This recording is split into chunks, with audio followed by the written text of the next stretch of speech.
Good morning, ladies and gentlemen. Welcome to the George W. Norris Legislative Chamber for the 7th day of the 108th Legislative Second Session. Our chaplain for today is Pastor Clint Childs from the Grace Bible Fellowship Church of Central City, Nebraska, Senator Lauren Lippincott's district. Let's pray. Father, we thank you for this day that you've given us. We thank you for the breath that you allow us to breathe. We are sinful people, and all that we have comes from you. You are our sovereign creator who sits over all things, including this legislature. And Father, I pray that you will give wisdom to each man and woman in this room today. And I pray that as the elected officials of our great state, that these men and women would legislate with a proper fear of God. I pray that they will choose to do not what is easy or popular, but what is right in your eyes. And Father, we will all have to give an account for our actions to your Son. May these elected officials choose to do that which is right. And Father, I pray for anyone here this morning that may not know you, that they would repent of their sins and place their faith in Jesus Christ. And it's in his name we pray. Amen.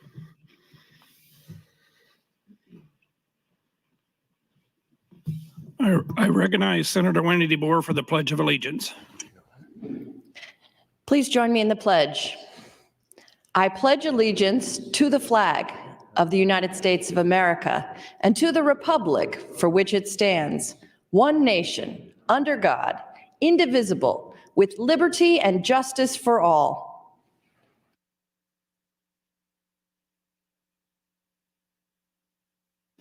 Thank you.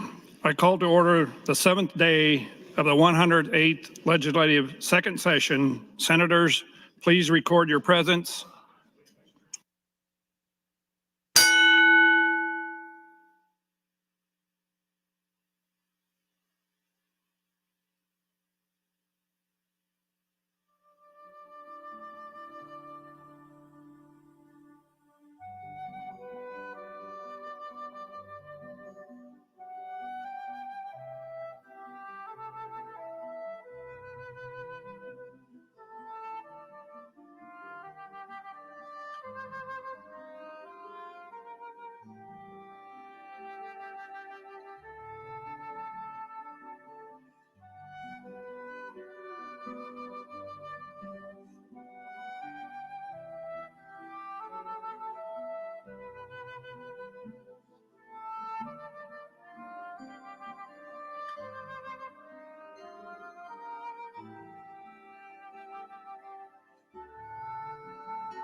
Mr. Clerk, please record. There's quorum present, Mr. President. Thank you, Mr. Clerk. Are there any corrections for the journal? I have no corrections this morning. Thank you. Are there any messages, reports, or announcements? There are, Mr. President. Notice of committee hearings from the Transportation Telecommunications Committee. That's all I have at this time, Mr. President. Thank you, Mr. Clerk. We will now recognize Speaker Arch for an announcement. Thank you, Mr. President. Well, good morning, colleagues. Today we begin our rules debate. But before we begin actual debate, I would like to put our rules discussion into context, and so please bear with me as I explain. Our institution was seriously tested this last session, and it became apparent that there were significant opportunities to improve our processes and support systems to better address our work. But the issue was much broader than the filibuster we experienced. Society has changed, and I do not believe that we have responded well as an institution. We experienced several consequences of not responding to change in our last session, and I believe those need to be addressed to improve our process and our legislative product. We discussed these issues at our Legislative Council in December, but let me quickly remind you all once again, these issues will require changes to both our systems and structure, and we'll have more discussion of these throughout the session.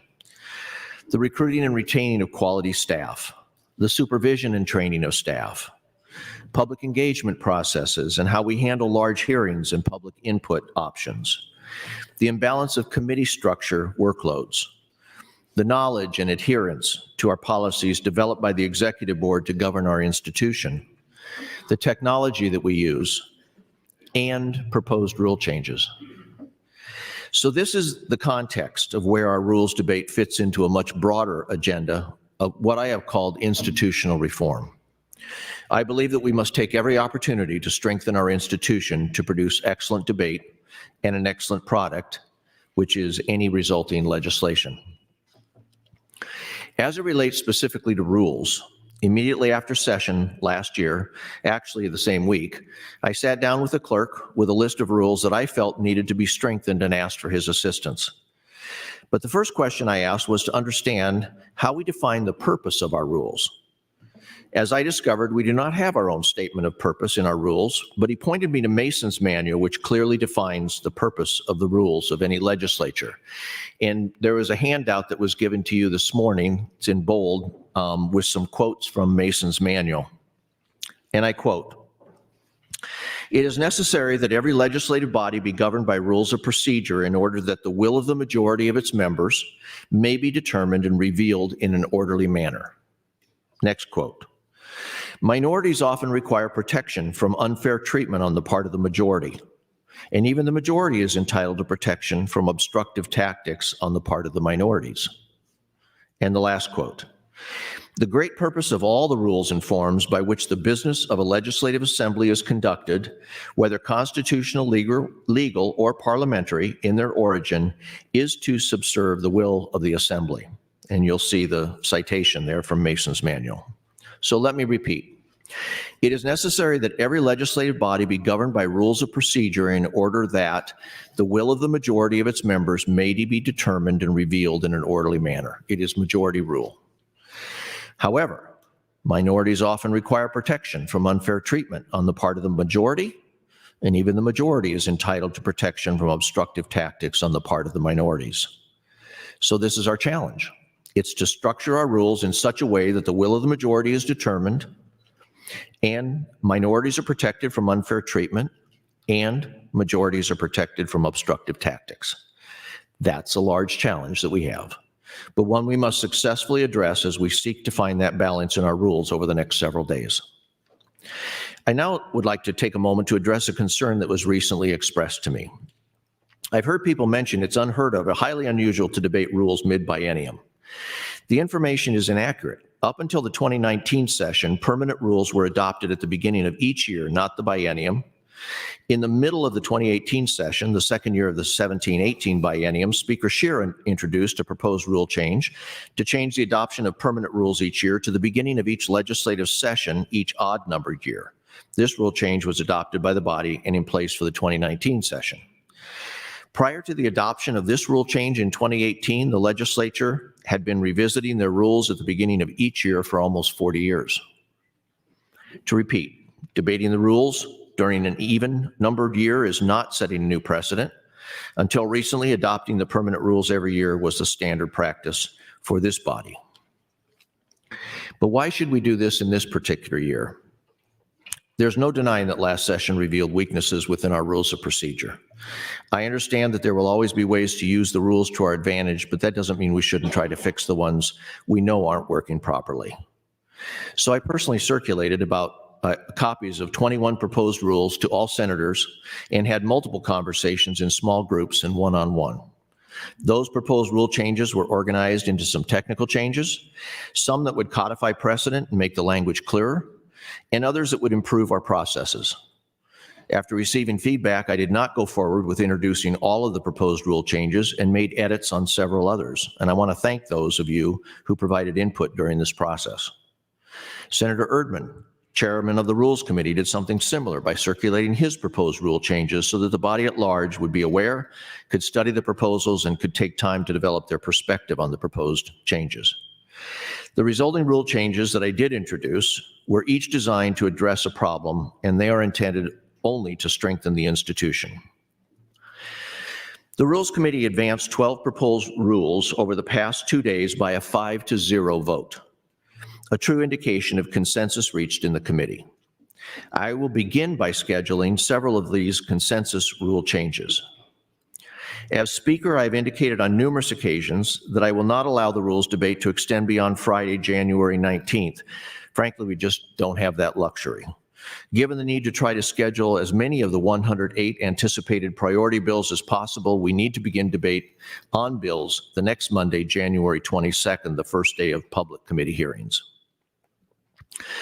I would also like to address how I intend to structure the debate for the first 4 proposed rule changes on today's agenda. Over the past few weeks, I've indicated to members of the Rules Committee and others that I consider 4 of my proposed rule changes to be the highest priority. I identified these 4 because I believe that the adoption of these changes will have the greatest impact on strengthening our rules. Given the limited amount of time, I've scheduled these first on the agenda. In addition, I have structured the debate on these 4 differently. I have placed a motion to recommit, filed 2 placeholder amendments, and a motion to suspend the rules on each of these 4. It's not my intention to limit debate, but to recognize that our time is limited by managing debate in this manner. With regards to a recommit motion, it is allowed and was used in the past to filibuster, so I introduced one, and I would ask you to vote no when it comes to a vote. With regards to the placeholder amendments that I filed, I am open to allowing substitution for another substantive amendment. If you have a substantive amendment that you would like me to consider as a substitute, please come talk to me, and some of you already have done that. As I said, I did not file these with the intention of limiting debate. With regards to the rule suspension, this will be the final motion taken up to bring the proposed rules change to a vote. As a reminder, the motion to suspend the rules requires an affirmative vote of 30 senators. Finally, I would encourage a deliberative pace to our rules debate. It's not something to be rushed, and it's not something to be obstructed. These are matters to be seriously discussed, and I would encourage the pace to reflect that. Thank you, Mr. President. Thank you, Speaker Arch. Senator Erdman, Mr. Clerk for bills.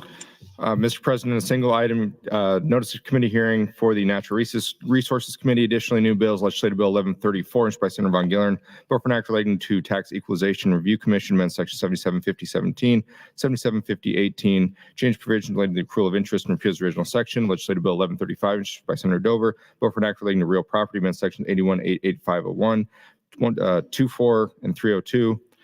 Prohibits recording right to list home sale agreements and certain liens and encumbrances, and provides for such agreements, liens, and encumbrances to be void. Defines the term and provides an unfair trade practice under the Nebraska Retail License Act.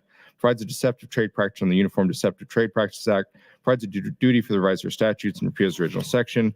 Additionally, Legislative Bill 1136 by Senator Dover's bill for an act relating to Nebraska Real Estate License Act, amend sections 81.88510 and 88555. In section 81.88517, change the maximum amount of civil fine under the Nebraska Real Estate License Act, change provisions relating to renewal fees and errors of omissions of issuance, and repeals the original section. That's all I have this time, Mr. President. Thank you, Mr. Clerk. Senator Erdman, you're recognized to give an introduction on the Rules Committee. Thank you, Mr. President. Good morning. Let me start with this. I want to recognize several people who have helped us get this far with the rules that we have sent out.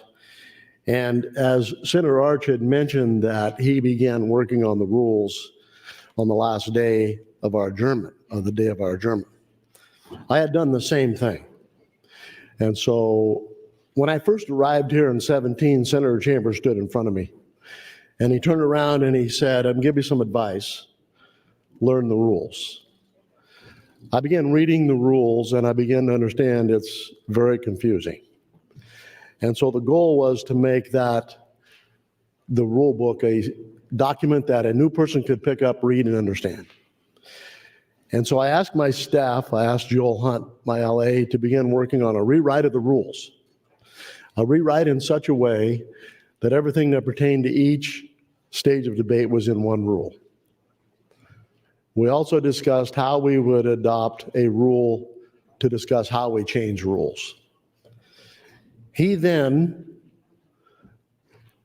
sought the help of other LAs to help him do that. And those were Cindy Lamb, Dan Wells, Tony Baker, Rick Heckenbach, Riley Heckenbach, Tim Dewey, Joe Murray, and Drew Borski. We spent a significant amount of time rewriting those rules. And that was rule number 12 that I dropped in last week. That's nearly 100 pages. That is the rule that needs to be adopted. Whether you adopt the changes that we put inside of those complete rewrite is another discussion. But rewriting them in a way that new people can understand them is what needs to be done. So I want to thank Senator Arch, Senator Hansen, Senator Boer, Ibaugh, Elliott, Bostar, Senator Bostar, for helping with this rule discussion. I've been on the Rules Committee ever since I arrived back in 17. Never seen rules be so involved and so cumbersome as they have been the last couple of years. Last year, we had 57 rule changes suggested. This year, we toned it down to 34. I would say that our rules hearing, both of them, and especially this year, was very efficient. We heard the issues that were important to people. And then we had 2 executive sessions, probably over 5 hours of executive session, that we had full and fair and open debate. And I would say if you ask the news media, they were there, and they would agree. It wasn't always an agreement, but it was very congenial, very cordial, and very to the point. And I appreciate that so much. Because you see, we can disagree in this body, but we don't have to be disagreeable. And I would say that's what we did. I noticed Senator Boer shaking her head yes, so I would think that she's in agreement. So as we go forward to talk about these rules, and we will talk about these rules until day 12, according to what Senator Arch said. I believe it'll take that long, because I was here in 17 when it took nearly 40 days. And that was inappropriate. It shouldn't have taken that long. And that's why we have written rule number 12 to try to deal with how we deal with the rules. So just let me say, I appreciate the fact of the people who were on that committee, those people who came and testified, spent their time and effort doing that. I appreciated that. I believe we had several people suggest things that made sense. We made adjustments in executive session to rules that needed to be adjusted. We combined rules that the concept was similar. We've done several things to bring before you today, things that Senator Arch had mentioned, that will make our process more streamlined, more deliberate, more debatable. We cannot do again in 24 what we did in 23. And when I'm out visiting with people, there are 2 things that come to mind. The conversation starts generally, almost always, with taxes. And second to that, and almost as equal, is, are you going to allow the session to be the same as last year? It is surprising to me to see the thousands of people who watch us. I never dreamt there were that many people who watch this. So for those of you who are watching, it is our goal that as we debate these issues this year, that we actually debate the issues. You sent us here to make decisions to make your life better. You sent us here to do the work of the people.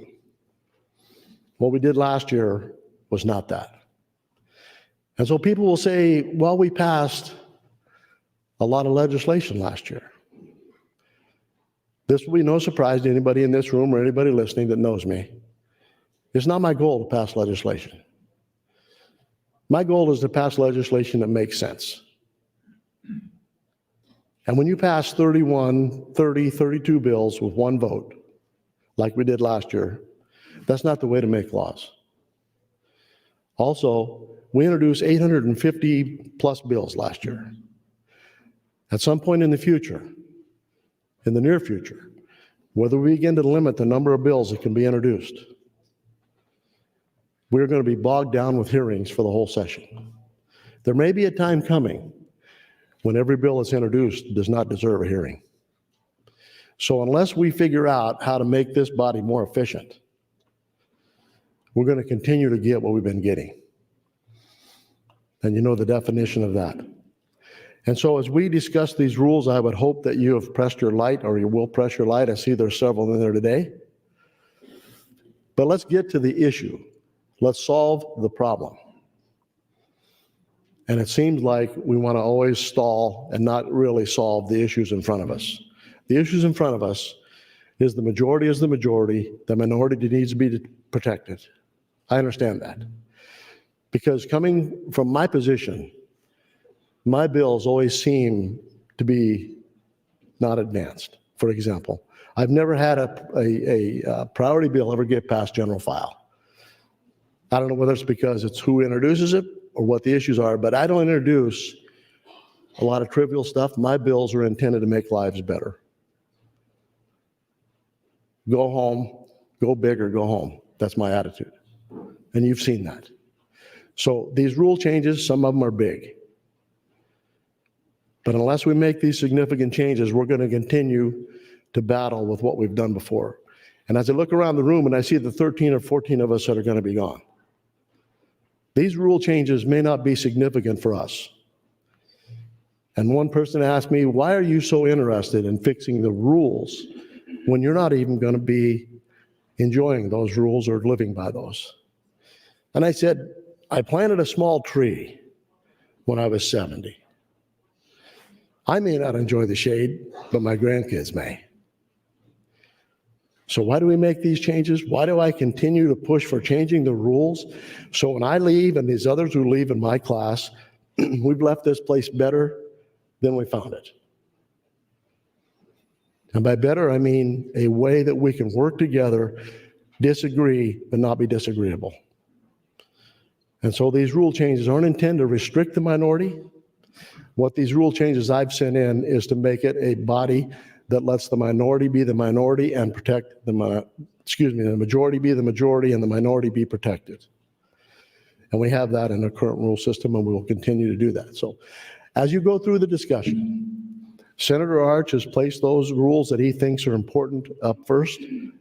He scheduled the rules. He asked me about that. I said, you're the chief, you're the captain, you're driving our ship, you make the decision. But I will tell you this, that I did appreciate so much the clerk and his help in the executive session as well. We are very fortunate to have Brandon as our clerk. And I know when things are good, you're not supposed to say anything, right? But I'm going to say it anyway. Thank you. So let's go forward and do the right thing so that when we leave here this year, we'll say, that was good. Thank you. Thank you, Senator Erdman. Yeah, Mr. Clerk. Mr. Clerk. Thank you, Mr. President. Turning now to the agenda. First item on the agenda is proposed rule change number 23 as amended from Speaker John Arch. Senator Arch, you're recognized to open. Thank you, Mr. President. Again, there was another piece of paper that was provided to all of you, and it identifies number 23, which we'll be discussing now. This is reflective of it is not the temporary rule change we passed in the last session, but rather it is an attempt to refine that and improve that, but still address the issue. And you will see that it modifies Rule 7, Section 6, offering of debatable priority motions.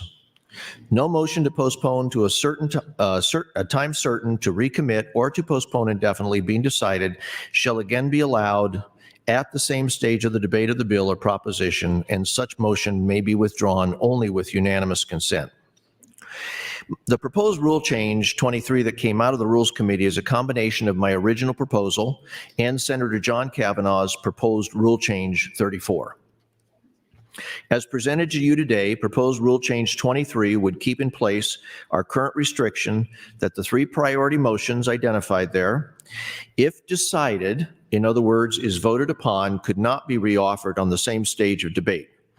This proposal does restrict the current rule to strike on the same day, so one of these priority motions being decided would not be allowed at that stage of debate if the debate continues over more than one day.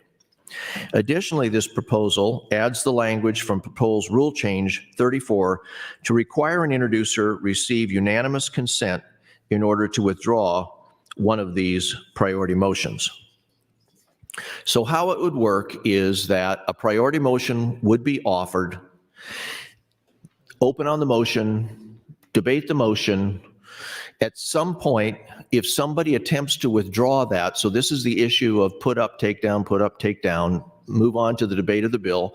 If somebody attempts to withdraw that, it can only be done by unanimous consent. So in other words, Mr. Clerk, I would like to withdraw that motion. Somebody would stand up and say, I object. So it can't be done by, it can force the motion to a vote. But my original rule proposal basically said you can't do it more than once. What Senator John Kavanaugh brought to me was, well, there may be some conditions where that would be actually desirable. And so if the body allows for that, then that could be allowed. And I thought that provides more flexibility in the rule, and I thought that was a very good contribution to that. What it does is that both sides can lock the other one in other words, into a vote. So because the language is decided, not offered, it's decided. So either side, whatever side you are on a particular bill, could lock the other side into a vote. I'm sure somebody's going to also talk about, because sometimes the way we were running it is sometimes introducer of bills would feel the need to immediately file their own priority motions, and this should remove that initiative or that incentive to file your own priority motions on your bill in order to provide a one and done on these priority motions. In this case, it's still one and done. It will go to a vote. So my original one said offered. This says decided, as it currently does. It does allow more flexibility, and it does allow someone, this is the flexibility, it does allow someone to withdraw if there is unanimous consent. The body can decide. So the opportunity to offer is still open, and it provides flexibility. So with that, I will close my opening. Thank you, Mr. President. Thank you, Senator Arch. Mr. Clerk, for a motion. Mr. President, Senator Arch would move to recommit the proposed rule change 23 to the Rules Committee. Senator Arch, to open. Thank you. As I mentioned in my announcement at the very beginning, this is my attempt to structure this debate. So I would ask that you vote no when recommit comes to a vote, but it allows discussion at this point. Thank you, Mr. President.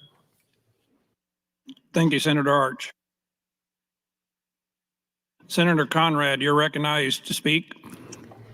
Thank you so much, Mr. President, and good morning, colleagues. I want to start off by thanking my friend, Senator Erdman, and my friend, Speaker Arch, for their thoughtful approach to this process and their excellent comments this morning, in addition to their leadership on these critical matters impacting our institution, our process, and our results that we are committed to delivering together for all Nebraskans. And before we jump into the minutia about the particular issues that are up on the board in regards to this first matter, I wanted to make a few general comments or global notes or reflections about some of the very authentic and important and ongoing conversations we've had together all throughout the interim about what we can do to strengthen relationships, what we can do to ensure thoughtful debate, what we can do to return Nebraska to a model of civility and common sense problem solving. And those authentic, real, ongoing conversations that we have shared together for months and months and months will now be put to a test together. We need to decide with every statement and with every vote whether or not we want to breathe life into those words with our actions. So first, this is the first opportunity that we've had to debate and to speak on the floor this year. And I know we've all enjoyed the opportunity to work together in bill introduction and executive sessions and have been very deliberate and intentional in resetting the tone of debate and focusing our efforts and our energies on the people's business. This is an opportunity for us to readjust our lens together from the tone and the tenor of last year that was acrimonious, personal, pitched, and out of alignment with our proud political culture and history in Nebraska. Indeed, I believe it was a low watermark for our special, unique, and beloved Nebraska. So that's the bad news. The good news is we have nowhere to go but up together. And this very institution provides us with the antidote and the opportunity to political dysfunction and partisan wrangling. This institution was gifted to us by the people in 1937, standing alone as a unique, nonpartisan, unicameral legislature. It was fiercely opposed by partisans. It was fiercely opposed by moneyed interests. Yet it has withstood the attack from inception through present day against those powerful interests. Because people who stood in these seats, who stood in this floor and sat in these seats, put the people of Nebraska first and resisted the temptation to follow moneyed interests and partisan interests as the people dictate and command through our state constitution. This institution has many defining features that allow the focus to be good policy and the people's business. It is one house. It is nonpartisan. It has a small membership by design. It has no secret conference committee. It is a true deliberative body that has been, thank you, a model of civility and problem solving. We need to ensure that we carry that unique political tradition forward today and throughout the session. There's no doubt that we have opportunities to strengthen the institution through some of the matters that have been advanced from the Rules Committee. However, it is important to note a critical word of caution that some of the measures that have emanated from the Rules Committee that will help shape this debate do not address issues that arose last year, but are perennial attacks on the institution itself. Deliberate ongoing efforts to increase partisanship, to decrease transparency, and to limit the people's voice and the minority voice. So we need to bring that thoughtful, deliberative, intentional lens to this work together. Thank you, Mr. President. Thank you, Senator Conrad. Senator Wishart, you're recognized to speak. Thank you, Mr. President. And I echo Senator Conrad's sentiments. I want to thank Chairman Erdman for his leadership on the committee. I had a chance to watch the Rules Committee, and I had a chance to tell him it was run very well. It was very efficient, and I do believe that Nebraskans got a chance to have their say. I also want to thank Speaker Arch for his work on the rules, and I know a lot of this has been happening well into the interim, and I appreciate all that work this summer. The Rules Committee, of course, and then the Clerk of the Legislature and all of the staff who were involved in this. We are so lucky to have all of you working here in our institution. I look forward to learning from all of you, especially from those who are on the Rules Committee, and I look forward to a vigorous debate. I have been in this legislature as a staff member and now a senator for over 12 years. And some of my favorite days was when we had really rigorous debate and every single person was in their chair and they were listening and they were getting up and doing back and forth and getting intellectual and philosophical. And it was just a wonderful experience. And I hope we see that this week and next week as we debate these rules. Similar to Senator Conrad, I've been thinking about sort of how I want to approach my decision-making on this very important project we're embarking on of setting up how we are going to work together. What does that fabric look like? And so I came up with some principles that I am going to use to guide me as I'm making a decision on each and every rule that comes before me. First of all, upholding the nonpartisan values of our unicameral institution. I ran for office. I never thought I was going to run for office when I was younger. It is not something I thought was in my future. I fell in love with this institution. I fell in love with the ability for me to work with a very diverse group of people and really be able to work with them and not have to feel like I'm on a different team, but that we're all together at the table working together. And so that is something that is very important to me, and it's the number one priority. I'll be looking at it through a lens of when I'm debating these rules. The next is, does this improve our ability to conduct the state's business? I do think that there are opportunities for change to improve efficiencies. And so one thing I want to know is, what is the problem that we're trying to solve? What is the problem, whether it was last session or previous, that we are trying to solve? I need to know that before I feel comfortable changing a rule. And then, is this the right time, even if potentially this is the right rule change? Is this the right time for us to change that rule? Or in making this change, are we going to create more problems, more distrust, more consternation because it was too soon for this change to be made, and more work needs to be done getting more members comfortable with that level of a change?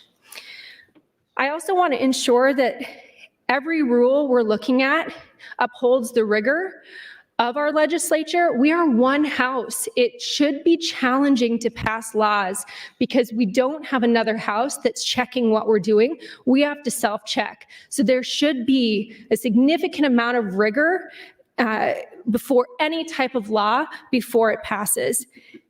And finally, I want to make sure that I'm making a very educated decision on each and every rule. And what does that mean? That means it is born out of an open mind, where I am showing up here, even though there may be a lot of different types of pressures, I am showing up with an open mind to listen to every single rule with that open mind in place. And when I say listening, I mean active listening. I mean sitting here, not doing other work, and listening to every member of the body as they are having a conversation and debate on these rules. And when I say every member, I mean all perspectives. Sometimes it's good to be challenged on what you think. That's a good thing. That is where we figure out how to solve some of our pressing challenges. So I welcome those challenges. I'm going to listen to all the perspectives of Nebraskans, my constituents, my colleagues, and then I'm also going to listen to my own internal perspective, that conscience that we all have, where you know when something is right and wrong. And that is something that I think a lot of us will need to do a lot of self-listening to make sure that we are making the right decision after we've learned, making sure that we're making a decision while we listen to others that is not because of pressure of others, but because it's what we know is right to do. So with that, I'm going to spend a lot more of my time listening and speaking, and I enjoy the process ahead of us. Thank you. Thank you, Senator Wishart. Senator Vargas, you're recognized to speak. Thank you very much, Senator Dorn. Or President, I never know which one to say first. So thank you, Senator Wishart, for those words, and also for everybody that's already filled in here. I wanted to jump in because I think a little similar to both Senator Conrad and Senator Wishart, I think Senator Erdman as well. We have been in this body the longest. This is our last year. It's not your last year. Don't leave us, Senator Conrad. But I think there's a perspective that comes from the time that we've spent here, because I think one of the most difficult things, or bittersweet, is I used to sit somewhere closer to where Dover and DeBoer is. Now I'm over here, and now I look at the body, and there's just so many more different faces.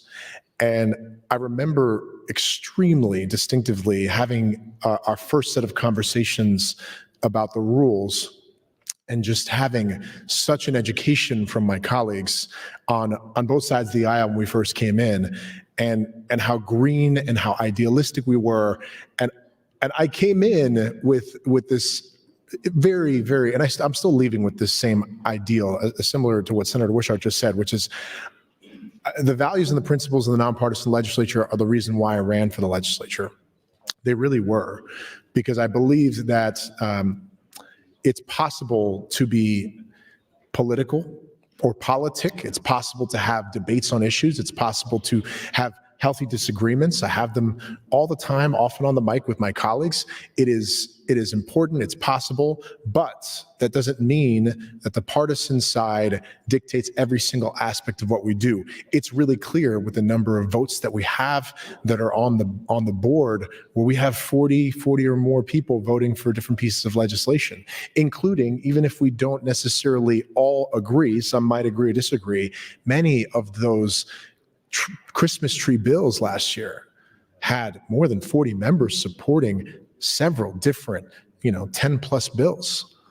It wasn't because anybody was forced to, it was because we believed that the majority of these bills will help to improve the greater good. And so now that I'm sort of reflecting on these last 7-8 years, I think back to those first couple of years on our first year on senators talking about the rules.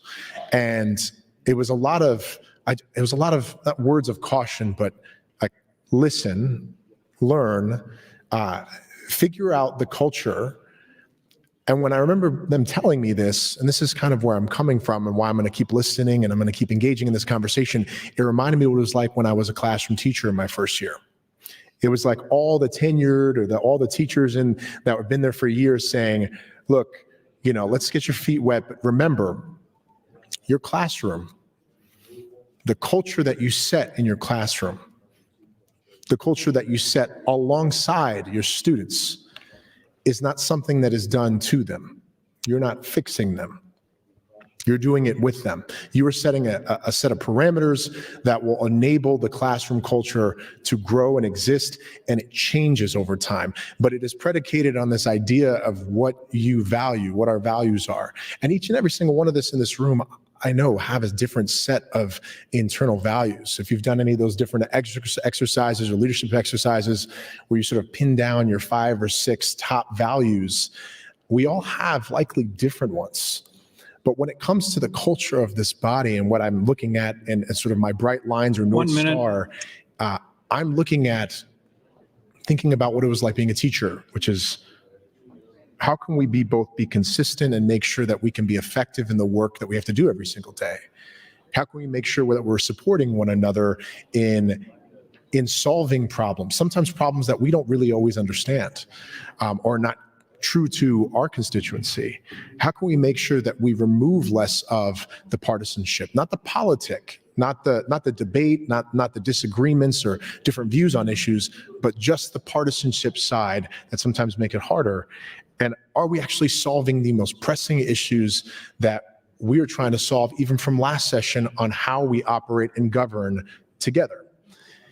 That is what I was reminded by my first year, in my first year with the senators that were more senior, and what reminded me of my time in the classroom Time. and is guiding me this year. Thank you. Thank you, Senator Vargas. Senator Duncan, you're recognized to speak.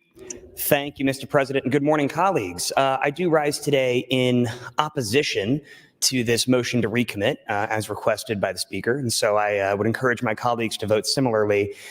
I want to echo some of the comments and sentiment that's already been said by a number of my colleagues. And before we get into the specifics of Rule Change 23, which I do think we need to talk about, just to make sure we understand it and ask some questions about that, I similarly want to take a step back and kind of have a 30,000-foot view of what we're doing here and the conversations that we're having. Like many of my colleagues, during this interim, I had an opportunity to speak with a number of my constituents. We had a number of town halls, a number of people reached out to me, a number of folks emailed, called about last session. And one of the things that was consistent with regard to the comments they made was that they wanted this session to be different. And I think so far, every single person that has spoken on the mic and my colleagues that I've talked to has echoed that same belief that we need to see this legislature and our body return to business as usual. And when I talk to my constituents and my neighbors, they would reach out and say to me, that they wanted us to get back to talking about issues that were everyday issues that affect people. And those are things that we've seen a number of our colleagues already introduce bills about. Workforce, affordable housing, healthcare, things that when people actually look at the legislature, they say, what are you doing to help me? And so that sentiment was brought up multiple times, and people said that it was really our job to do everything we could to sort of right the ship and get back to that business as usual. And what I've frankly been very encouraged by is since returning to this body, the conversations that I've had with colleagues all around this room and in offices, it's been that everybody shares that same belief. And folks out in the rotunda and people at home have asked me, what does it feel like right now in the legislature in these first weeks back? And my honest answer is there's a good feeling in this room. That it feels like people are happy to be back, people are happy to get back to work, and there's almost been, frankly, a levity about it. And my hope is that we can continue that energy into the rest of the session. One of the first things that we're going to be facing here in this legislature that I think people have talked about for months now is this rules debate, or this conversation that we're going to have about the rules. And what I would say to my colleagues is that I would similarly encourage conversation. I would encourage listening. I would encourage debate, rigorous debate about the underlying rules. But as Senator Erdman said, we can have disagreement and still have it be civil. And I believe that that's what everybody in this body is working towards. And I believe that's what everybody in this body has the capability to do. And so I've been very encouraged thus far. I am an optimist by nature, but I do find myself optimistic about this session. I find myself optimistic about the conversation surrounding these rules. But turning to the actual conversation about rules, I think there are certain tenets that we need to keep in mind that I believe most of my colleagues would agree about. It's always a balance. When you have a conversation about rules, you have to balance guardrails that ensure the body operates the way that it should and smoothly. But of course, you also have to balance that with making sure that everybody's voice is heard. During this interim session, I had an opportunity to go speak to a number of folks who work in other legislatures around the country. And every single one of them, when I talk about the structure of our unicameral, is really surprised at the ability that we have here in the Nebraska Legislature for all of our senators to have autonomy, and for each of the 49 of us to actually stand up and have our voice be heard and be able to stand up for what we believe in. 1 minute. Thank you, Mr. President. And so I do think that when we're having this conversation about the rules that we're going to have over the next several days, it's paramount that we ensure the voice of the minority is always protected. Now, obviously, that doesn't mean that we have to always cater to just one voice. But I do think it's always going to be a balance. And as the speaker has pointed out multiple times during legislative council and also as we started this legislative session, you will be the minority on something eventually. And we all find ourselves in the minority of some issues and the majority of others. And so this is not a partisan conversation. This is not a conversation about one particular bill or one particular issue. It's a conversation that we need to have about how we keep the ship on the right track, how we ensure civil debate, and how we ensure rigorous debate is protected by ensuring that every single member of this body has the opportunity to stand up and speak and be heard. And I think that all of my colleagues agree that that's important. Time. Thank you, Mr. President. Thank you, Senator Duncan. Senator DeBoer, you're recognized to speak. Thank you, Mr. President.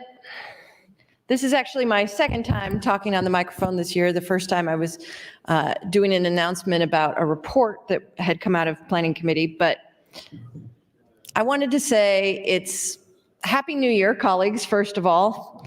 And it's refreshing to hear the kind of conversation we've had this morning as we're first taking our first times back on the microphone to set the tone, I hope, for the whole session.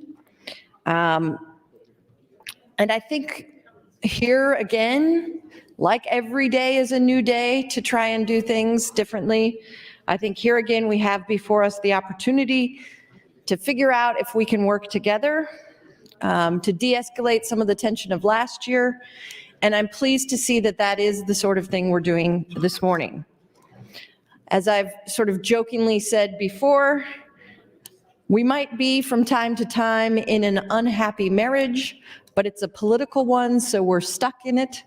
So it's great when we have the chance to restart and reappreciate the wonderful things about all of the colleagues that we work together with in this room. There's a lot of important issues that we need to take care of for Nebraska, and it takes all of us to do that. We got to talk about housing and broadband and childcare and lowering property taxes and clean air and water and all of the things that we need to do. So these next few days of debate, sure, they may become impassioned at moments, but I hope that they will be always in the spirit of cooperation as we are working together to figure out the future of our body and to find our footing again and get back together to where we have that respect for each other that I know we all have when I see it as we go to receptions or whatever and we talk together. Some of you who may have seen my joking with Senator Erdman at the exec sessions for Rules Committee can see that there is this connection between all of us when we work together here. I do want to thank a few people at the beginning of this discussion as well.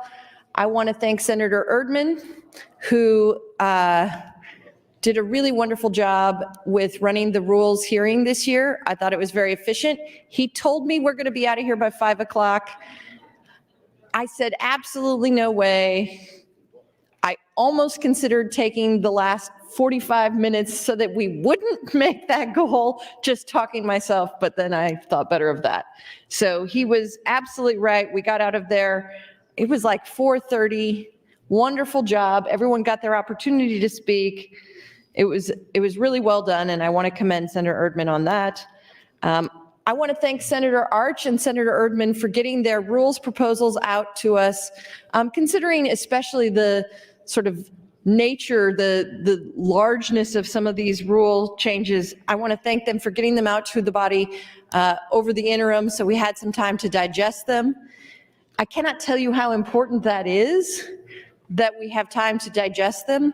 Rules is different than other committees. Other committees don't have the first 5 days of session or whatever as their busy season. And it has been busy season for rules. So we, at the very beginning of everything, have to try and figure out all of these things. Having time during that interim, that's 1 really minute. key. Oh my goodness, I'm running out of time. I'll have to get back in the queue. But so here we are, we're working on these rules. I've thanked Senator Erdman, Senator Arch.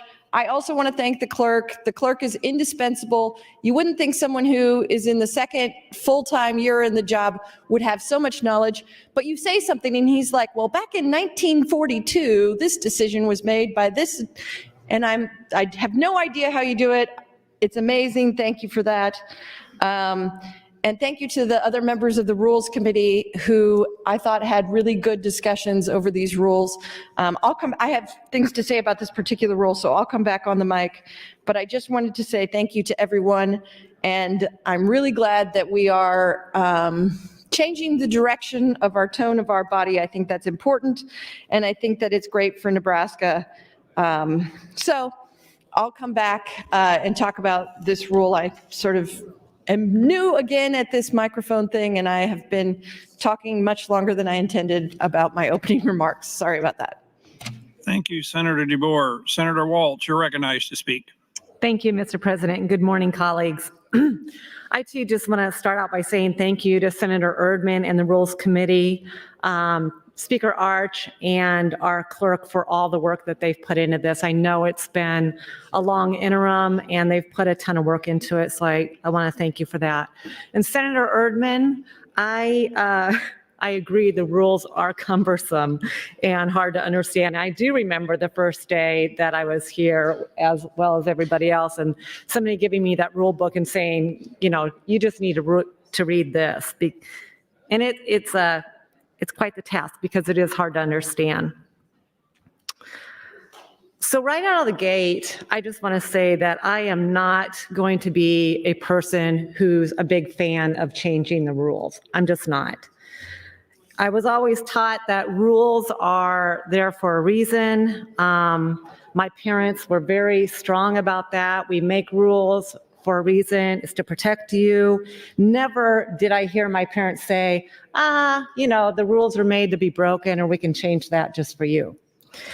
So I'm pretty cautious when it comes to talking about changing rules. Rules are necessary and they do have a purpose. So again, this is the first day of debate on the rules, and I'm just going to say I'm not a big fan. Honestly, one of my fears is that we want to change rules to simply win. And I'm not saying that that is anyone's intention. I am just saying that that is something that I truly worry about, especially in this political atmosphere. It's something that concerns me. Anytime we have discussions about changing the rules, I want to make sure that the rule change is valid. I want to make sure that it's a rule change that we can ensure that we always uphold the values of our unicameral system, and certainly not one that gives one entity an advantage over another. So you all know, or most of you know, that my daughter is a swimmer. She swims in college. And of course, we want her to win. Of course, she wants to win. We've spent a ton of money, and we've spent so much time sitting on a bleacher seat, waiting for her to get done with practice, or spending all day at a swim meet. So of course, we want her to win. But if it comes to a time when she's in a race and she's clearly not going to be the fastest swimmer in her heat, usually the fastest swimmer is the swimmer in the middle lane, I'm not going to ask for a change that the swimmer in the middle lane has to wait 3 seconds after the gun goes off to give my daughter an advantage. And that's kind of how I feel about, or why I'm so concerned about making sure that we're cautious when it comes to just changing rules. I understand that there may be some reasons to change rules, to tighten up the process, but changing the entire process because I want to manipulate an outcome, again, I'm not saying that's the goal of anybody. I'm just saying I'm not a fan. And I want to make sure that we take this discussion very seriously and that we all are cautious on how we decide to move forward with this. Thank you, Mr. President. Thank you, Senator Waltz. Senator John Kavanaugh, you're recognized to speak. Thank you, Mr. President. Ooh, it's my first time talking in 2024 as well, like everybody. So good to see you all. I wanted to, I guess, start out, I'd say, like everybody, thank you to the chair for how efficient the meeting was and for how they've handled this process. How Senator Chairman Erdman has handled this and the committee. And Speaker Arch in his willingness to always have a conversation about what's in these proposals. And I would echo Senator Walz's comments about I would say I'm in principle opposed to making changes to the rules at this point. I appreciate Speaker Arch's context that the rules have been changed in the second year of a biennium before. But my opposition comes from, I think it's a mistake to act out of anger. And I think that some of our rules, our stated objective here is to remedy some actions that happened last session. And while that maybe is what needs to happen, I think it's a mistake to act while you're still in the middle of being angry about it. And so I think it's need to take a minute, step back, make sure that everybody is making the best decision for the body and for the state of Nebraska. And to that point, we're still in the motion to recommit, but we'll get to some amendments on this to begin with. But the one thing I kind of wanted everybody to think about as we're going through these, I think everybody should look at them with fresh eyes, think about them critically. And the reason I say that is I was opposed to the idea of changing the rules. However, I saw Speaker Arch had proposed these rules, and I started looking through them, and I saw in particular, his Rule 23, that I thought there was a way to do it better. And so I didn't get an opportunity to talk with the speaker before he'd introduced his rules, and so I proposed my own proposal of how I thought this could be, his objective could be effectuated, but with a way that still allowed for the potential of unforeseen scenarios. And he addressed that earlier in that conversation. And I point this out because I think the speaker was making an honest effort to make a rule that addressed a certain concern and would work for the body. And he did, I think, have conversations with people about these rules before he introduced them, had a number of conversations. I didn't have that conversation with him, and that's not his fault. It was that I didn't make the opportunity or take the time. But after I looked at it, I saw a change that I thought was necessary for the body to function, and it was one that still served his objective. We proposed that rule. I talked with Senator Arch or Speaker Arch, and he did ultimately integrate it, or the committee integrated it into the rule. And I say this because I think everybody should look at every rule that way, that we should look at them in a constructive, critical way and say, this is going to have an effect that you're not anticipating. Because even though you have the best intentions, these rules are complicated, and making big changes require maybe more than one set of eyes, maybe more than 10 set of eyes, maybe more than 49 sets. And so I made that suggestion. It's been integrated into the proposal here that I would expect will ultimately be adopted. But I would further point out that in those conversations in the committee hearing, it was one of my proposal was, I guess, constructively 1 minute. criticized. Thank you, Mr. President. I'll push it again, I guess. Didn't think it'd take me this long. It was constructively criticized by Senator Bostar and integrated his suggested change into that. And so we came with, there was 3 iterations already on that rule. And I will get back in to talk about this because I do have another proposal, amendment that I proposed to this rule that's on file and we'll get to eventually. But it's another, I would consider it constructive that perhaps once we have a conversation about it, the speaker will agree that that helps his rule as well. But my point is, it was something I didn't pick up on until I was looking at these rules last night. And so I think it's really important that we all have this conversation. You listen to the criticisms that people have and suggestions, and that we look at them in the spirit in which the suggestions are intended to say, if we do choose to adopt these rules, we should do it in a way that best serves the intentions of the rule and best serves the body as a whole. And so that's my intention with any suggestions. Thank you, Mr. President. I'll push my light again. Thank you, Senator John Kavanaugh. Senator McKinney, you're recognized to speak. Thank you, Mr. President. I rise in support of the recommit motion to committee. And I say that because I am against changing the rules. And I'm primarily against changing the rules because I feel like we're changing the rules in the middle of a game. I had a long discussion a few weeks ago with a ref coaching wrestling, and we were talking about the rules and how some of them changed. And through that conversation, we talked about how some rules are good, some rule changes are bad, and how when we change rules, are we actually thinking about the long-term impact of changing rules, or are we just making short-term decisions to make our lives easier? And that's something I think we have to think about as a body is, are these changes going to have negative impacts going forward?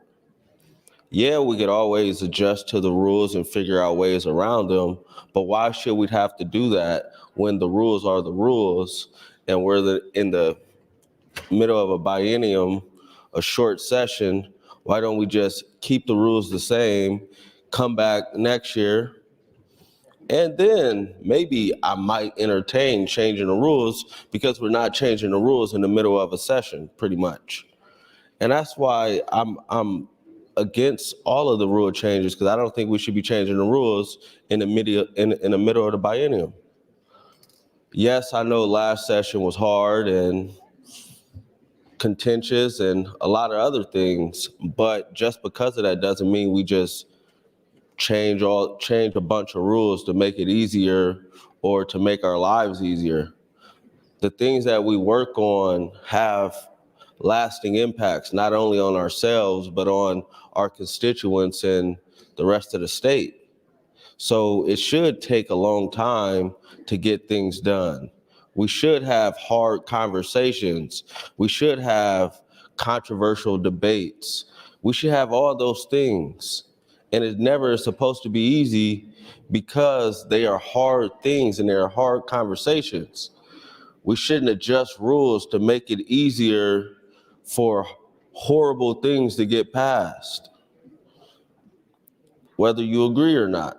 Sometimes I might introduce something that somebody might think is horrible, and maybe they might introduce something that they think is horrible, but it shouldn't be easy for either one of us to get something passed because of that. We should have to go through the process, and the process should not be easy. The process to get to the legislature isn't easy. You have to decide to run for office. You have to speak with constituents. You have to campaign, canvass, do a bunch of things to get here. That is not easy. But we're voting on things that impact lives directly, and it shouldn't be easier to get those things passed out of convenience, just because somebody don't want to go to sleep with a headache, just because we don't want to be frustrated under the balcony saying what's going on. It is hard for a reason, and we have to think about that. Are we making short-term decisions that are going to have negative long-term impacts? I beg everybody to think about that today when we talk about these rules. I am against changing the rules. It doesn't matter what the rule change is, whether you think it's good or bad or it's not going to have that much of an impact. I'm just against it. I think we should wait, and we shouldn't change them in the middle of a biennium. Thank you. Thank you, Senator McKinney. Senator Raybold, you're recognized to speak. Thank you very much. Good morning, colleagues. Good morning, fellow Nebraskans out there watching this very critical and very important rules debate at home. I have to tell you that I think the Rules Committee has done a great job. I want to thank Senator Erdman and Speaker Arch for really working together collaboratively and cooperatively on putting forward reasonable rule changes. I have to tell you, I am so honored and humbled to serve my state as a Nebraska state senator in this truly extraordinary and unique nonpartisan institution.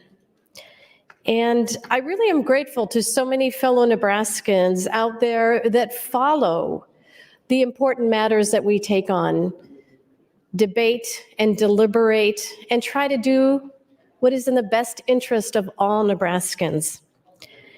And I want to thank those that out there have been busy emailing us their concerns, their opinions on the rules that have been presented, because they are the second house and they should be respected.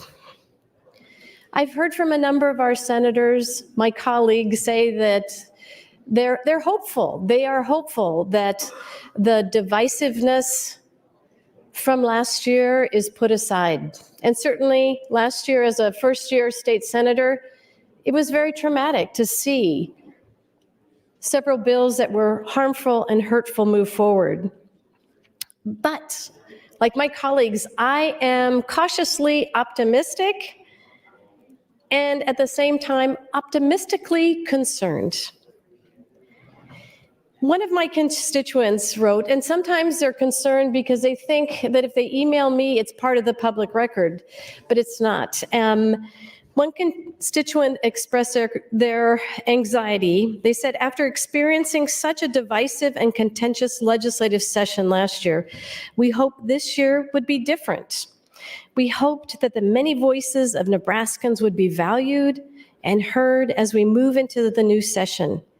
Any proposed rule changes that limit the voices of Nebraskans and their representatives does not benefit us and our state.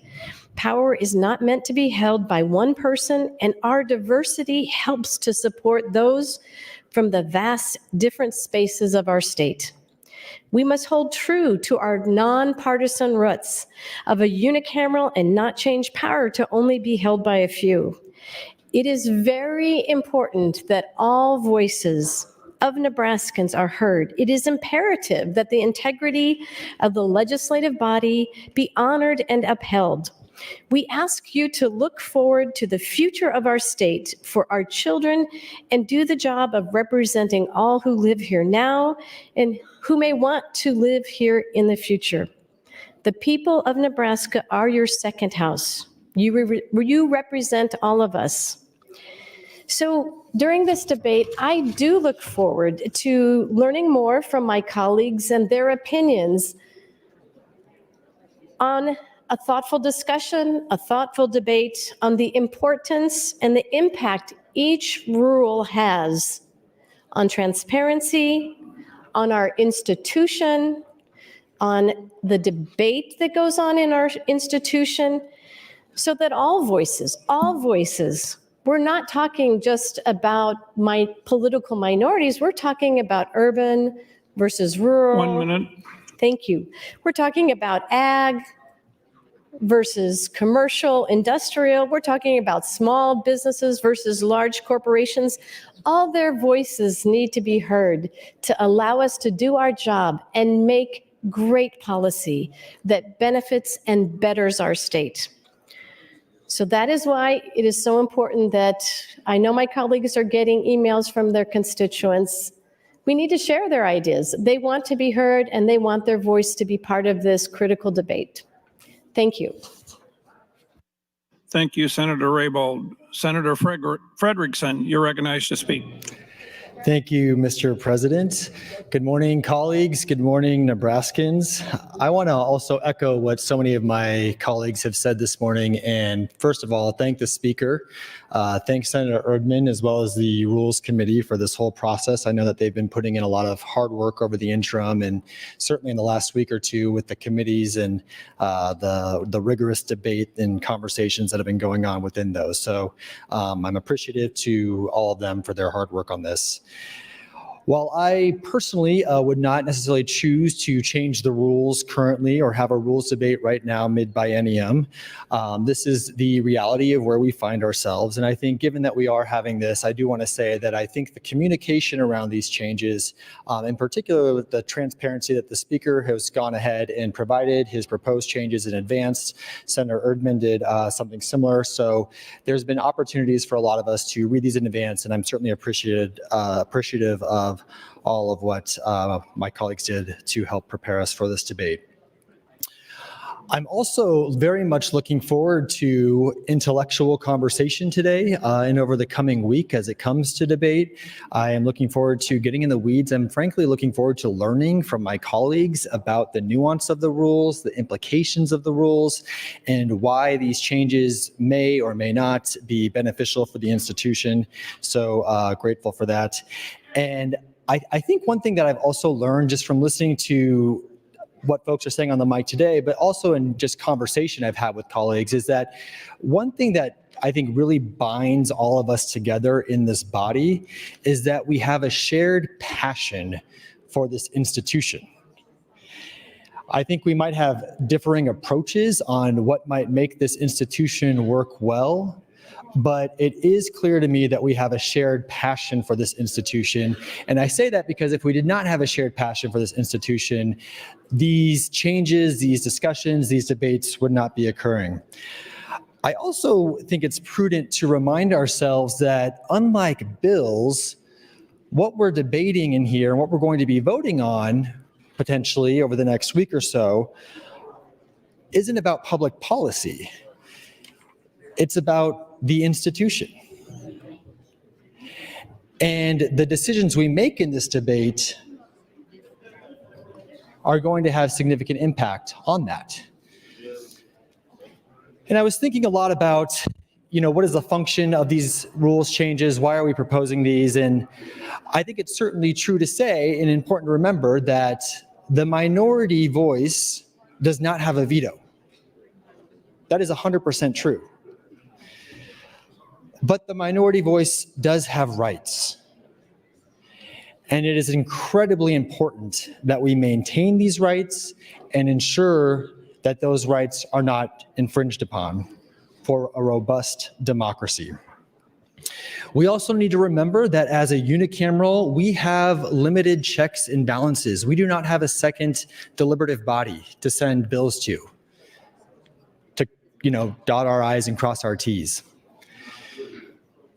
So passing bills, as some of my colleagues have already said today, should not be easy. Bills should not fly through. There should be debate. There should be opportunities for rigorous discussion, because as soon as a bill is passed, it goes right to the governor. I'm keeping an open mind with the proposals. I think a number of proposals that were put out there are very just kind of provide more clarity to things that we already do. I think that is I think that's wise. I'm not necessarily opposed to making some cleanup with that. But there's also others that have the potential to significantly change our institution and how it operates. The other thing that I've been thinking a lot about in the interim is trust. And I've been thinking about, how do we build trust? How do we create trust? How do we expand trust?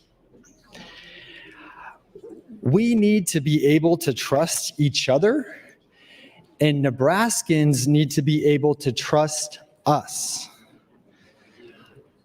I am concerned that the breakdown of trust that we've had in this body over the last year is central to the current predicaments that we find ourselves in.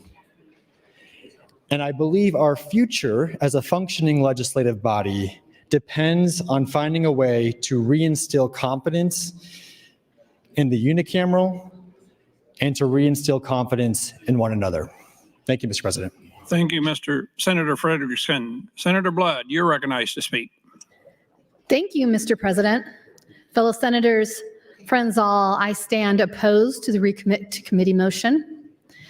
With that, I don't have a prepared statement as many of my peers do today because I always choose to speak from the heart.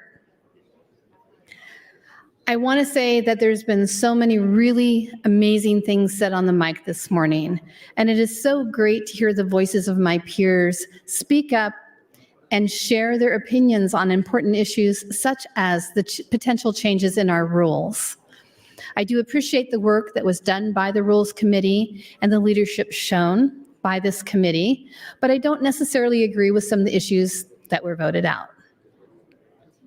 But with that said, I find it disheartening that people are already leaving the floor and that there are already loud conversations speaking over people that are sharing on the mic.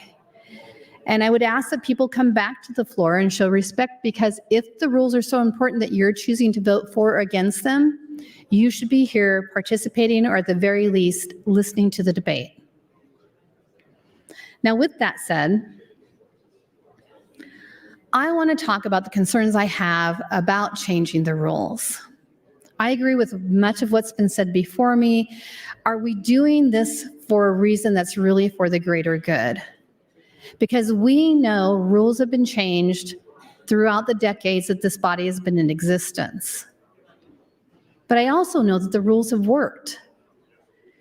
Why are we trying to change something based on 1 year that didn't seem to work for everybody? That's a knee-jerk reaction. And that's not a good time to make rules. A good time to make rules is to go ahead and give us more time and let's see what happens in the future. What happened last year really pertained to individuals. It pertained to individuals and not the body as a whole. And when we talk about the rules for the Nebraska Legislature, we are talking about the body as a whole. And let's be honest, you are fooling yourselves if you think a few more changes in the rules is going to stop anybody from being disruptive should they choose to do so. Because we have a lot of smart people on this floor, and if you believe that tweaking a few things is going to prevent them from getting their way on the floor when they don't agree with something that they feel is discriminatory, or they don't agree with something that they feel is going to hurt their district, or that they feel is a morally corrupt bill, what do you think is going to happen? So if it happens again on something this year, are they going to come back again and try and change the rules and then again and change the rules?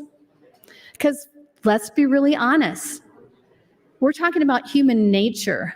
So all the words that you put on the paper, if you choose to change the rules, is never going to change human nature. It's never going to change how angry or determined or sad or happy or enthusiastic a senator is going to be when it comes to legislation, especially when it comes to the culture war issues. And like it or not, and you have heard Senator Arch, Speaker Arch, talk about it several times, the culture war issues are seeping into our body. The world, the United States at least, has become very polarized when it comes to politics. And so we've had some not really awesome bills come through here. And instead of trying to bring good legislation that helps the pocketbook Nebraskan, a Nebraskan that has a family who's just trying to pay the bills and needs help with health care and their mental and physical health, we're talking about bills that maybe 1 or 2% of Nebraskans maybe have a concern about. So remember, whatever you might change or not change is never going to change human nature and never going to change somebody who is determined to change how we do business in the body when they want their way. Thank you, Mr. President. Thank you, Senator Blood.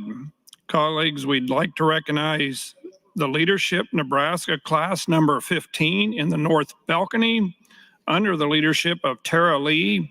They are leaders from all over the state of Nebraska. There are 31 in the group. Please stand and be recognized by your Nebraska State Legislature.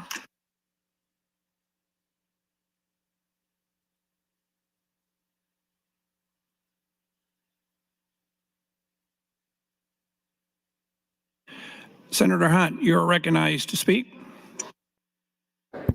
Thank you, Mr. President. Good morning, colleagues, and good morning, Nebraskans. Every year we come back here, and I hope I remember how to do this, and it's really great to be back in the arena. It's good to be, getting back into relationship with all of you. I also want to echo the thanks for Speaker Arch and Senator Erdman for the way they have handled this rules discussion so early in the session here.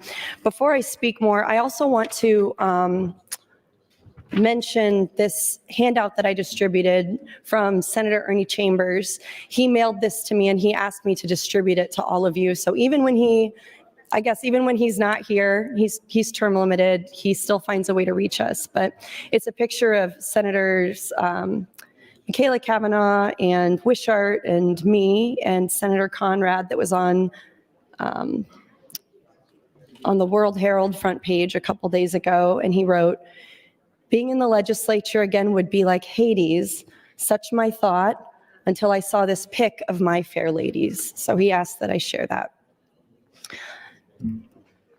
I am in opposition to these rule changes, and I think that we should all be very hesitant to have such a reactionary, to take such a reactionary position to what happened last year. And that is what this is about. And it's about people like Senator Erdman who want to have some kind of retaliation for what we went through last year in a very difficult, very contentious session. And I do think that last session was an anomaly that does not necessarily need to be repeated again. And I do think about Senator Ernie Chambers and what he did throughout his 46 years in the legislature to use the rules to achieve his ends, to do what was available for him to do within the confines of the rules. And they did try to change the rules many times. And this was always in reaction to something, and he always found a way to get around it. And Senator Blood said something very similar just now, which is if somebody wants to, fool around with procedure or be a problem or be a pain in the neck to somebody, they're going to find a way to do it. And the people introducing these rule changes also know that. So I question why it is that in this year, in the second year of our biennium, even if there is a precedent, Speaker Arch, for changing rules in the middle of a biennium, or as we did last year, changing them in the middle of the whole session, even if there is a precedent for that, is it right to do something so reactionary? Instead of taking that lesson from last year, that we're going to be reactionary, that we're going to punish, that we're going to attack the institution, that we're going to increase partisanship, that we're going to decrease access to democracy, why don't we stay in relationship? The lesson that we need to take from this is to stay in relationship. Colleagues, I experienced the greatest personal affront that has ever happened in my memory watching the legislature last year from all of you.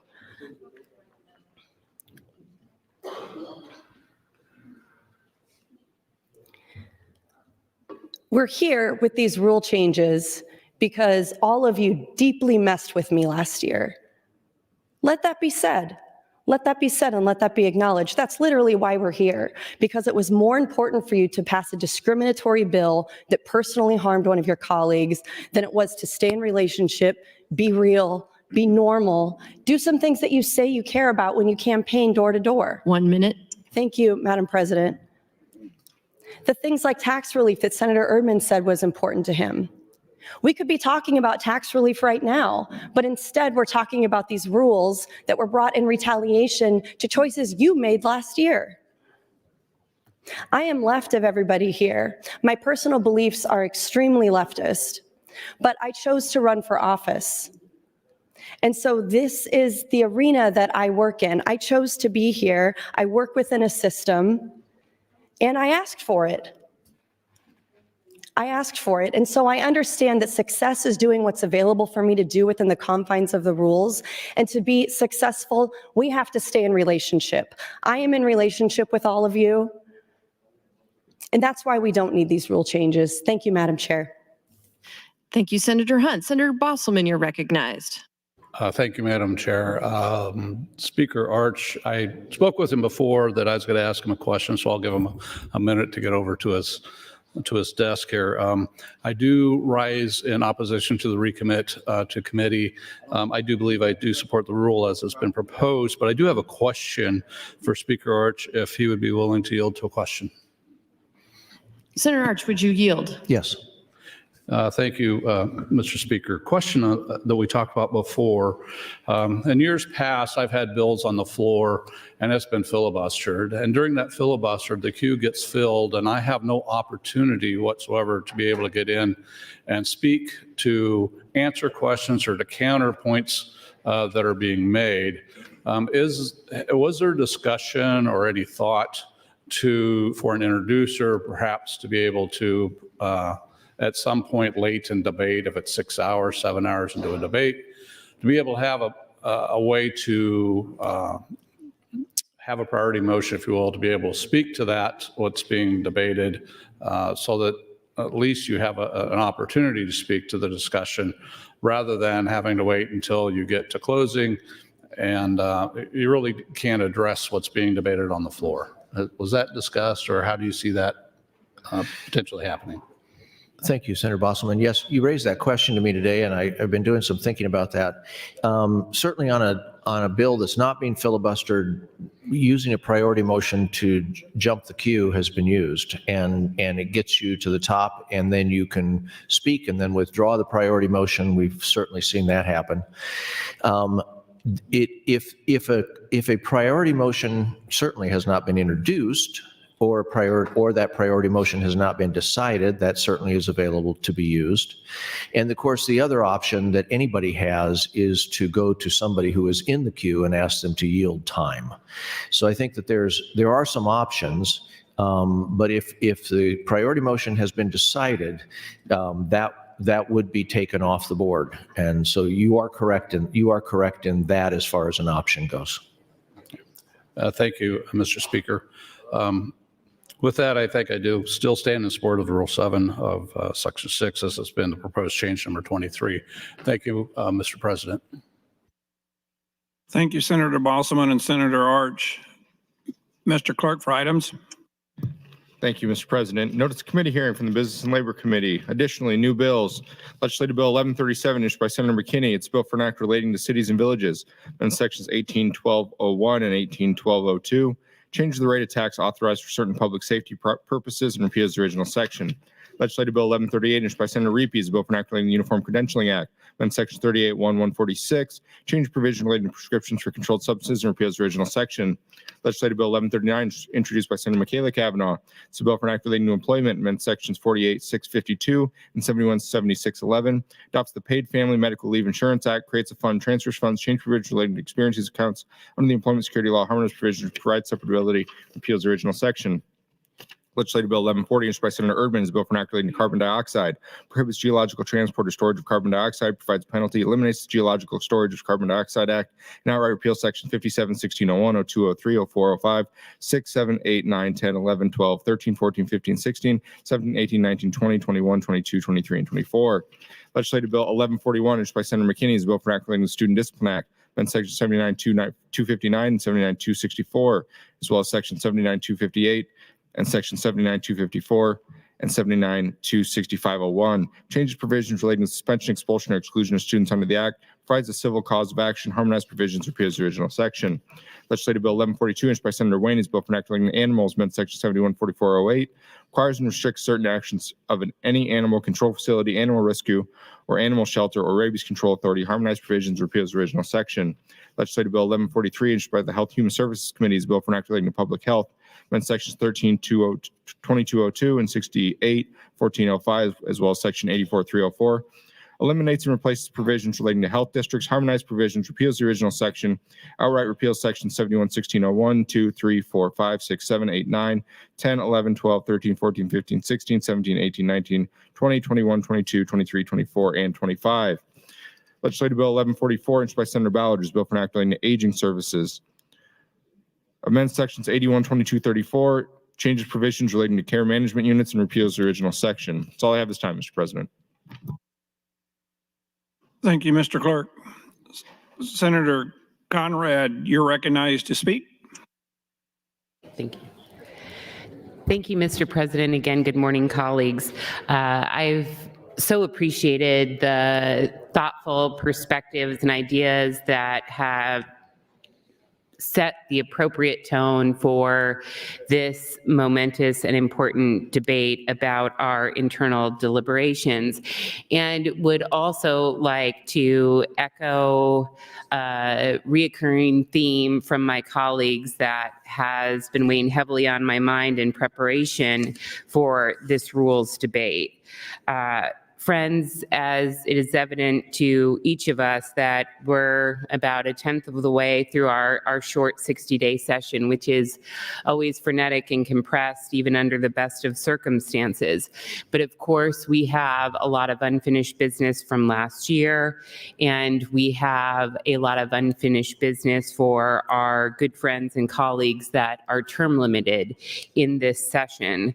So I do feel it is incumbent upon the body to not only have the right tone and setting the right rules of engagement and parliamentary procedure to structure our debate to ensure a good process, but we need to work through this as quickly as possible, because every day that we're spent on internal matters, we're not delivering tax relief for Nebraskans. We're not addressing the state's top issue of workforce challenges.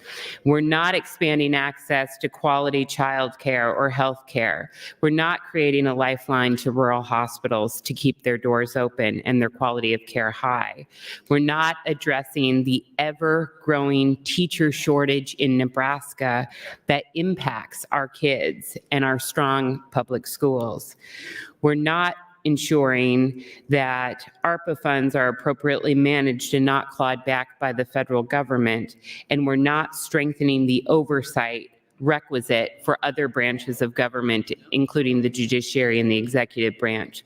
So we need to move forward in this debate intentionally and deliberatively, but we need to keep in mind that we should not be mired in internal matters, so that we can focus our time, attention, our energies, and our collaborative efforts on delivering and centering issues important for Nebraska families.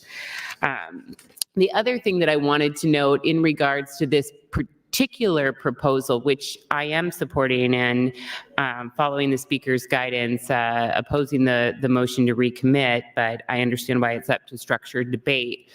Colleagues, it's appropriate and right that we start with this particular proposal to take up to frame our rules debate this year. And here's why. Out of all of the things that happened in an unprecedented and challenging session that we worked through and lived through together in 2023, I think perhaps the most dangerous precedent that was set was that in an attempt to manage debate, the majority decided to change the rules of engagement without a public hearing in the middle of session. It's unprecedented in our institution. It flies in the face of public engagement and heeding the words of our second house and our commitment to transparency for how we conduct our business. We need to ensure that that never 1 happens minute. again. Thank you, Mr. President, because it was dangerous. So this codification of a rule in regards to how we utilize priority motions in terms of substance and timing to structure debate and ensure good and thoughtful debate and appropriate utilization and execution of the rules available to each and every one of us. This is the appropriate way to do that, through a deliberative process that was subject to public hearing, that was advanced from committee, and that enjoys full and fair debate on this floor. I'm glad we are starting here, that we're jumping right into something substantive and meaningful, and we're doing it the right way together. So with that, I do thank the Speaker again for his leadership on this measure, and I do encourage the body to adopt this specific measure, to think carefully and skeptically about the other measures pending on our agenda in coming days, and to remember, when we seek a change in rules, this is the way to do it, with full and open debate, with a public Time. hearing, and I appreciate the opportunity to speak again. Thank you, Mr. President. Thank you, Senator Conrad. Senator Hansen, you're recognized to speak. Question. The question has been called. Do I see 5 hands? I do. The question is, shall debate cease? All those in favor vote aye. All those opposed vote nay.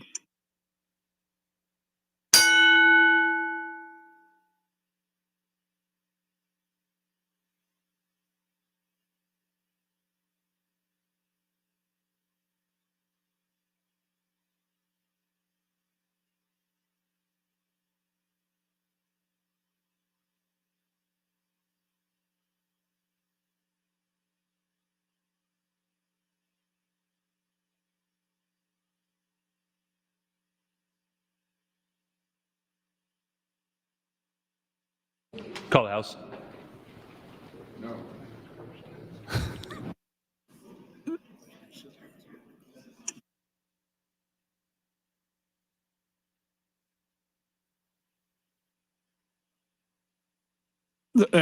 There's been a call of the House. The question is, shall the House go under call?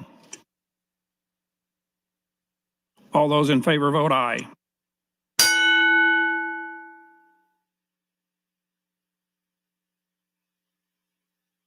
Record, Mr. Clerk. 28 days, 1 nay to place House under call. The House is under call. Members, please return to the chamber and record your presence.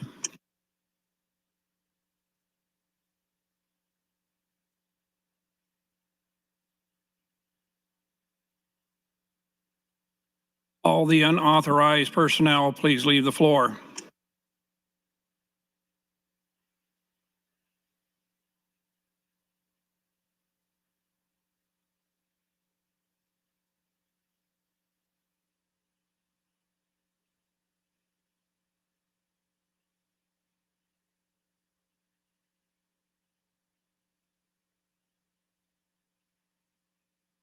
The House is under call. Senators, please record your presence. All unauthorized personnel, please leave the floor.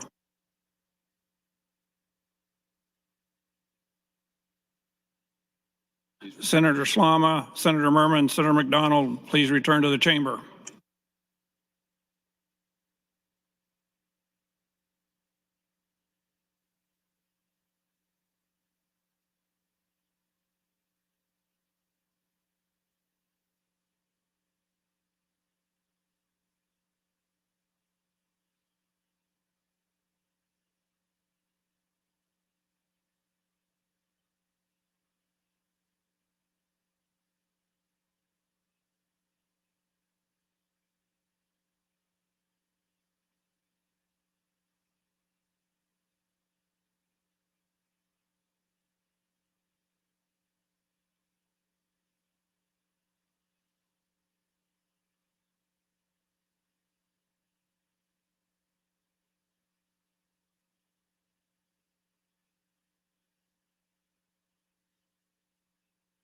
The House is under call. Senator Slama, please return to the chamber.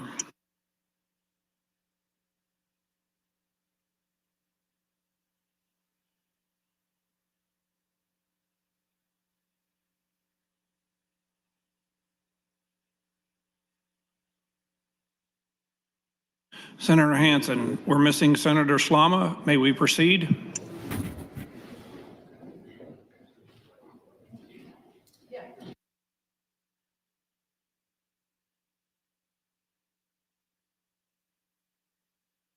Senator Hansen, the vote was open on the call of the question.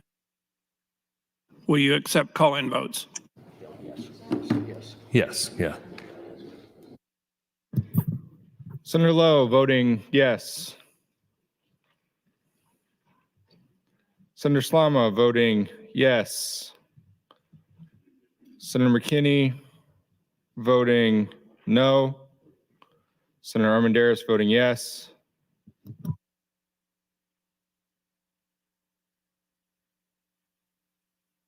Record, Mr. Clerk. 34 ayes, 5 nays to cease debate, Mr. President.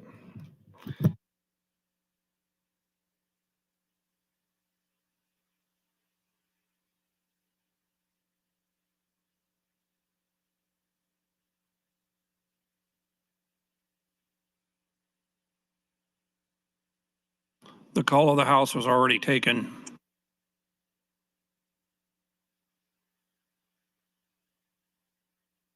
Senator Hansen accepted call-in votes on cease debate motion.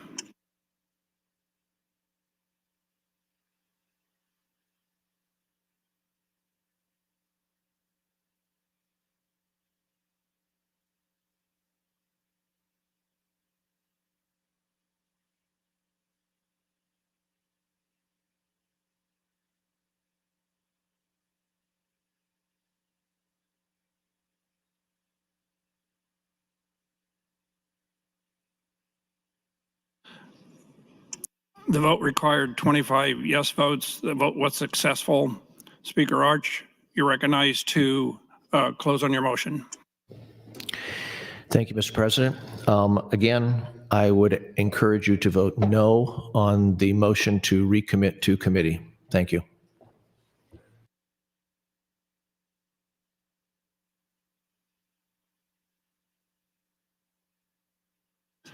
The question is the adoption of the motion to recommit to committee. All those in favor vote aye. All those opposed vote nay.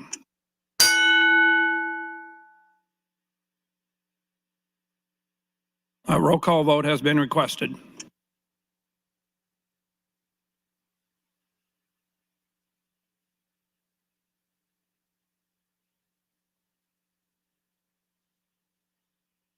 Mr. Clerk, please call the roll.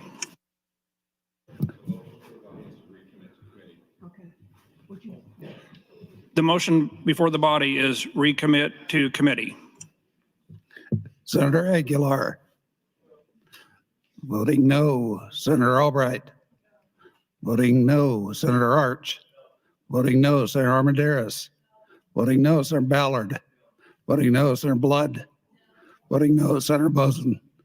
Voting no, Senator Bostar. Senator Bostelman. Voting no, Senator Brandt. Voting no, Senator Brewer. Senator John Kavanaugh. Voting no, Senator Michaela Kavanaugh. Not voting, Senator Clements. Voting no, Senator Conrad. Voting no, Senator Day. Voting no, Senator DeBoer. Voting no, Senator DeKay. Voting no, Senator Dorn. Voting no, Senator Dover. Voting no, Senator Dungan. Voting no, Senator Erdman. Voting no, Senator Frederickson. Voting no, Senator Halloran. Voting no, Senator Hansen. Voting no, Senator Hardin. Voting no, Senator Holdcroft. Voting no, Senator Hughes. Voting no, Senator Hunt. Voting yes, Senator Ibach. Voting no, Senator Jacobson. Voting no, Senator Kauth. Voting no, Senator Linehan. Voting no, Senator Lippincott. Voting no, Senator Lowe. Voting no, Senator McDonald. Voting no, Senator McKinney. Voting yes, Senator Meyer. Voting no, Senator Moser. Senator Merman. Voting no, Senator Raybold. Voting no, Senator Reapy. Voting no, Senator Sanders. Voting no, Senator Slama. Voting no, Senator Vargas. Voting no, Senator Von Gillern. Voting no, Senator Walls. Voting no, Senator Wayne. Voting yes, Senator Wishart. Voting no. Vote is 3 ayes, 42 nays, Mr. President. The motion fails. I raise the call. Mr. Clerk for items. Mr. President, next item on the bill, Senator the rule change. Senator Michaela Cavanaugh would move to reconsider the vote just taken on the recommit motion. Senator Michaela Cavanaugh, you're recognized to open. Thank you, Mr. President. Good morning, colleagues. I'd like to start out by saying, even though they're in school, happy birthday to my Deladue, who is 10 today. We started the day out with donuts, which we always do, because if she's watching, my former boss, Shannon, turned me on to buying small donuts every year and making the age out of little donuts. And so that's a tradition my family has adopted. And since Della is 10 today, it was very easy because we got a Long John and a regular donut to make 10. So happy birthday, Della. You caught me a bit flat-footed, Senator Hansen. Whew. I was down in my office just catching up on some emails, and I had to book it up here. So I guess I'm getting my steps in. I should thank you for that. I've been listening to the debate this morning, and I have looked over the proposed rule changes with a pretty fine-tooth comb. And there is this common theme that has been said over and over to me. These aren't that bad. These aren't that controversial, or these are non-controversial. I'd like to take you back to last year when we had a debate on, I believe it was the first stage of debate on LB 574, and it went over the course of 2 days. And I would encourage you all to go back and read the transcript from the first day of debate on LB 574. And as you read that transcript, hold in your mind and in your heart that up in that balcony right there were the families that you were talking about. It was one of the most repugnant times of debate I have ever witnessed in any legislative body.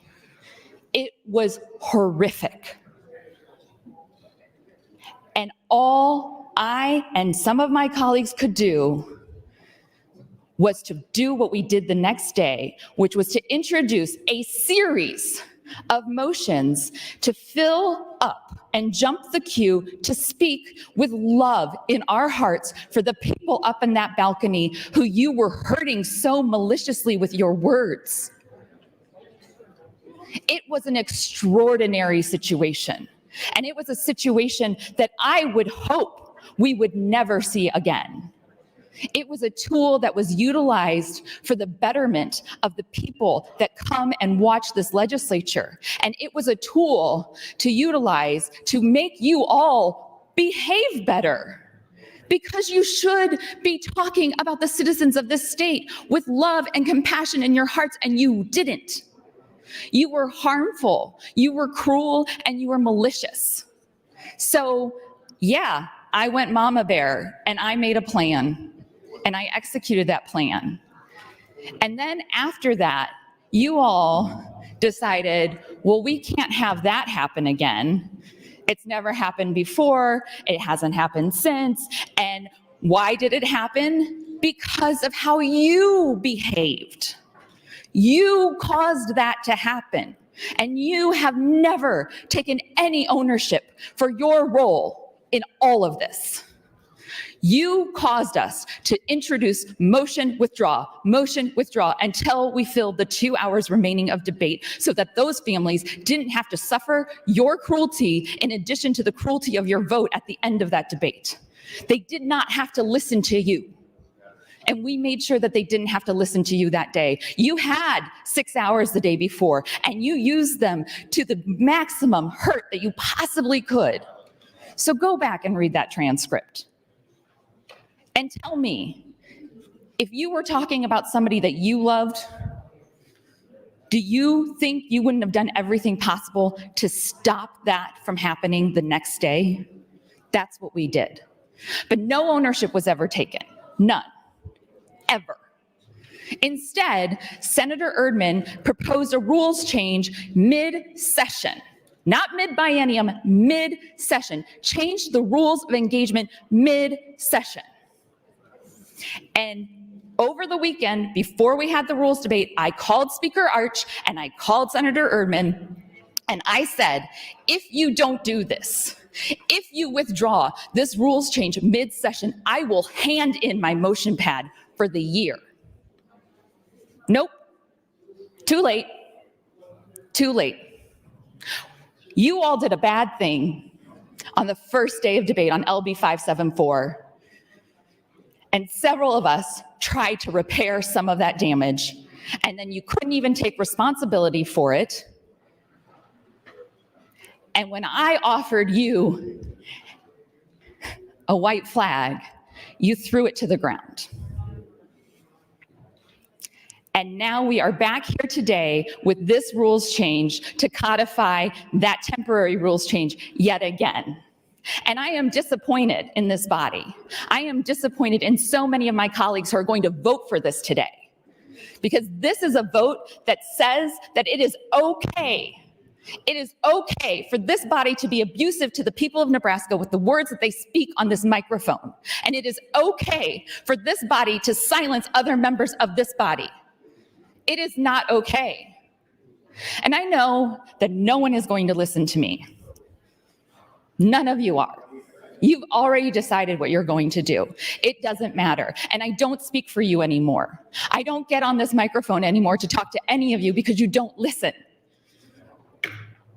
Maybe if a man got on here in some soothing, dull tones and said all of this, you would listen. But no, Senator Michaela Cavanaugh says it, and she's passionate and feeling, so we're not going to listen to her. But I'm okay with who I am. I'm okay that I am passionate. I am okay that I love this job and I love the people of this state so much that I'm willing to take the ridicule from you all and people out in the social media world. I'm okay with that because I know in my heart that I am leading with my heart. I am leading with kindness and compassion for the people that we were sent here to serve. And I question what you all are doing. Because from my seat, it looks like you're trying to make this job easier on yourselves. And someone already said this morning, it's not supposed to be easy. This job is supposed to be hard. It's supposed to be thoughtful. It's supposed to be purposeful. It's supposed to be intentional. We are supposed to have robust conversation and debate about the issues. And it is supposed to be hard. And the rules make it so that the minority has some tools in its toolkit, whoever that minority is that day in that moment, so that we can bring people to the table, so that we can negotiate and come to a middle and come to a compromise. But when you dilute that, when you take away the minority's voice and ability to force you to the conversation, you're diluting democracy, and you are diluting this institution. So none of these changes should be acceptable to anyone, because everyone in here knows that those motions were introduced for a specific reason at a specific point in time. And I offered to turn in my motion pad. But we needed to be more penalistic, I guess. I don't know. I genuinely don't know why that wasn't an acceptable compromise. 1 minute. I orchestrated filling the queue for 2 hours at the end of an 8-hour debate to mitigate harm caused by this body to the people of Nebraska. And I offered to never do it again. But instead, we mid-session suspended the rules to change the rules of debate in the middle of a session. And what did it yield? this body. Me having control over the session. You gave that to me. Do you really want to do that again? Because I don't want to have it, but if you give it to me, I'll take it. Thank you, Mr. President. Thank you, Senator Michaela Kavanaugh. Senator Wishart, you're recognized to speak. Thank you, Mr. President. I rise in opposition to the motion to reconsider recommitting this to committee. I don't think that this particular rules change should go back to committee. I think that it is ready for a vote. Once there's more debate that has occurred on it, I'm not necessarily ready to support this, but I am open-minded to it and would like to ask the speaker a couple of questions. The first, so Speaker Arch, would you yield to a question? Senator Arch, will you yield to a question? Yes. Okay, thank you. Senator, when you proposed this rule, and obviously this rule is the first that we brought up, so it is one in your mind that I imagine is important. What is the problem that you are trying to address?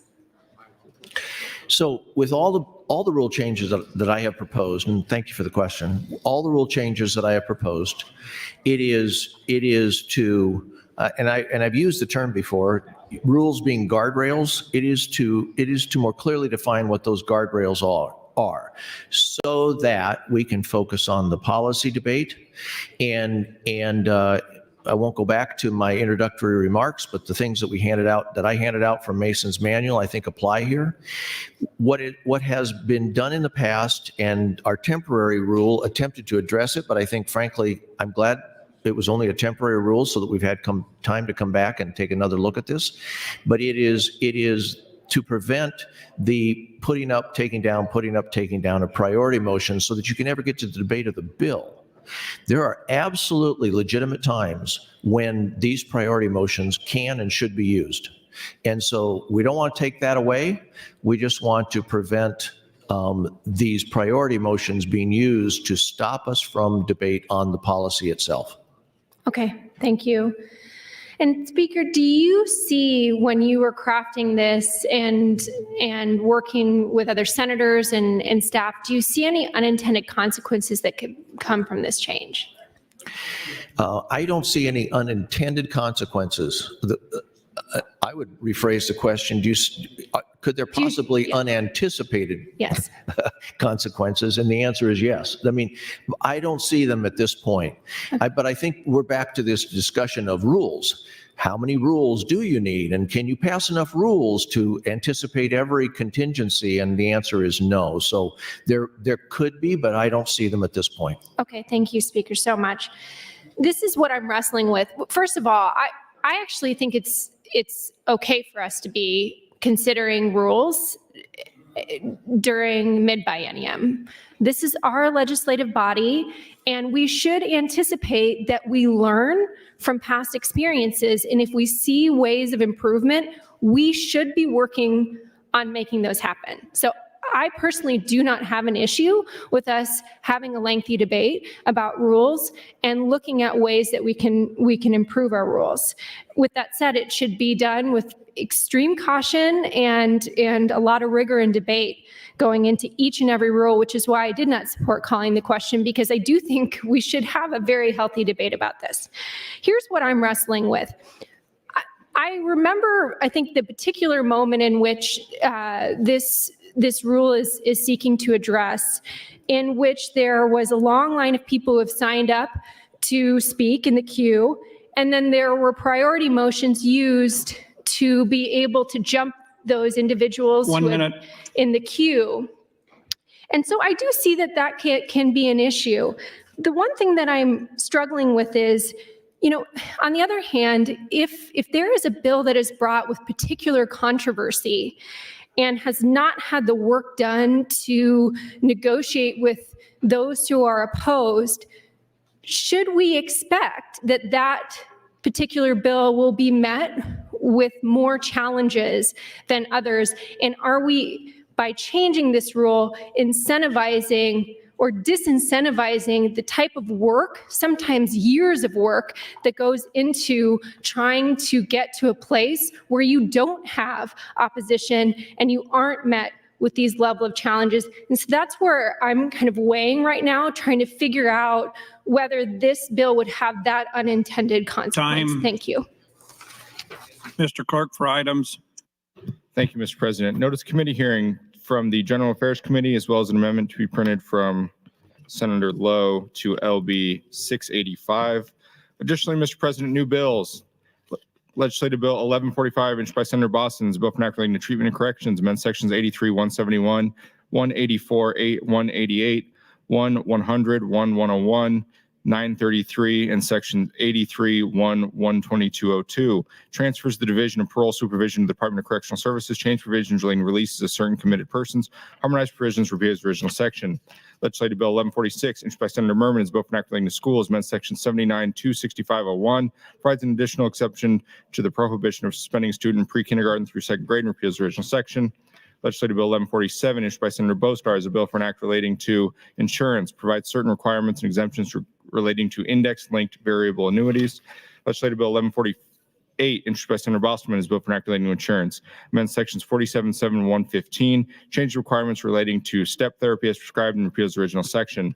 Legislative Bill 1149, introduced by Senator Day, is a bill for an act relating to motor vehicles, amends section 63.185, provides an exemption for the motor vehicle tax prescribed and repeals the original section. Legislative Bill 1150, introduced by Senator Brandt, is bill for an act relating to tax equity and educational opportunity support act, amends section 79.10.16 and section 79.10.06, 10.17.01, 10.21.22, 22.02, 23.27, and 31.01. Changes provisions relating to foundation aid, adjusted valuations of property, local system formula resources, the Education Future Fund, and certain certification dates to harmonize provisions, repeals the original section, declares an emergency. Legislative Bill 1151, introduced by Senator Dover, is a bill for an act relating to revenue and taxation, amends section 77.3501, 3511, 3521, 3529, as well as section 77.3517 and 3523, and section 77.3522 and 77.4212. Defines the term relating to the homestead exemptions, harmonized provisions, repeals the original section. That's all I have this time, Mr. President. Because I forgot, thank you, Senator Wishart, for being the last speaker. Senator Duncan, you are recognized to speak. Thank you, Mr. President. Colleagues, I just wanted to continue some of the thoughts that I had last time and then also delve a little bit more into the proposed rule here, change 23, that we're talking about. I don't know if I made it entirely clear on the mic last time because I frankly forgot how quickly 5 minute goes when you're up here talking. But I would say that I do respectfully believe that we should be trying to maintain some semblance of consistency throughout the biennium. I am generally opposed to the idea of permanent rule changes halfway through a session. I understand it's not unprecedented. Certainly, there are a few things in this legislature that are unprecedented. That being said, I don't think we should be modifying rules halfway through. It causes a little bit more inconsistency. I think it causes questions, and it puts us in a situation where, especially for freshman senators, it's even more difficult for us to learn the rules and operations of the legislature. So I do generally stand opposed to the modification of rules halfway through as a concept. That being said, I would echo what Senator Frederickson said earlier, which is the reality of the situation is that we are here today debating these rules. And as such, I think it's helpful for us to discuss the underlying amendments that are being proposed, and I appreciate my colleagues starting that conversation. So turning here to Senator Arch's or Speaker Arch's proposed rule change 23, he mentioned at one point in his opening on that I think Senator John Kavanaugh had proposed some modifications. So I was wondering if Senator John Kavanaugh would yield to a question. Senator John Kavanaugh, will you yield to a question? Yes. Thank you, Senator Kavanaugh. It's nice to be sitting back next to my roommate again this year. So can you go into a little bit more detail about what you proposed as a modification and why you thought that was important to incorporate that into Rule Change 23? Sure. So Speaker Arch's original proposal basically just limited this. It was an update of the rule from last year that said you couldn't offer, these motions could not be offered more than one time on a round of debate. And so I looked at that and I said, well, there are instances where we might want to allow somebody to withdraw one and then have another one be offered. But also there's the potentiality of gamification, meaning that when we have that proposal where there's limiting the number of motions just to one per round, you see people filing prophylactic motions and on all of their bills. And I think we've probably seen some of it already this year where folks have filed each of these motions on each round of debate to prevent anyone else from filing them, and full well with the intention of getting to floor debate and withdrawing them immediately, which would then prevent the motions from actually having any effect. So I saw that and I said, well, a simple solution to that would be to require that a motion can't be withdrawn without unanimous consent, meaning that if anybody objects to a motion being withdrawn, then it won't be withdrawn, and then it will have, by virtue of the rule as it was already written, have to then go to a vote, and once a vote has been taken, another motion is not in order under the current rules.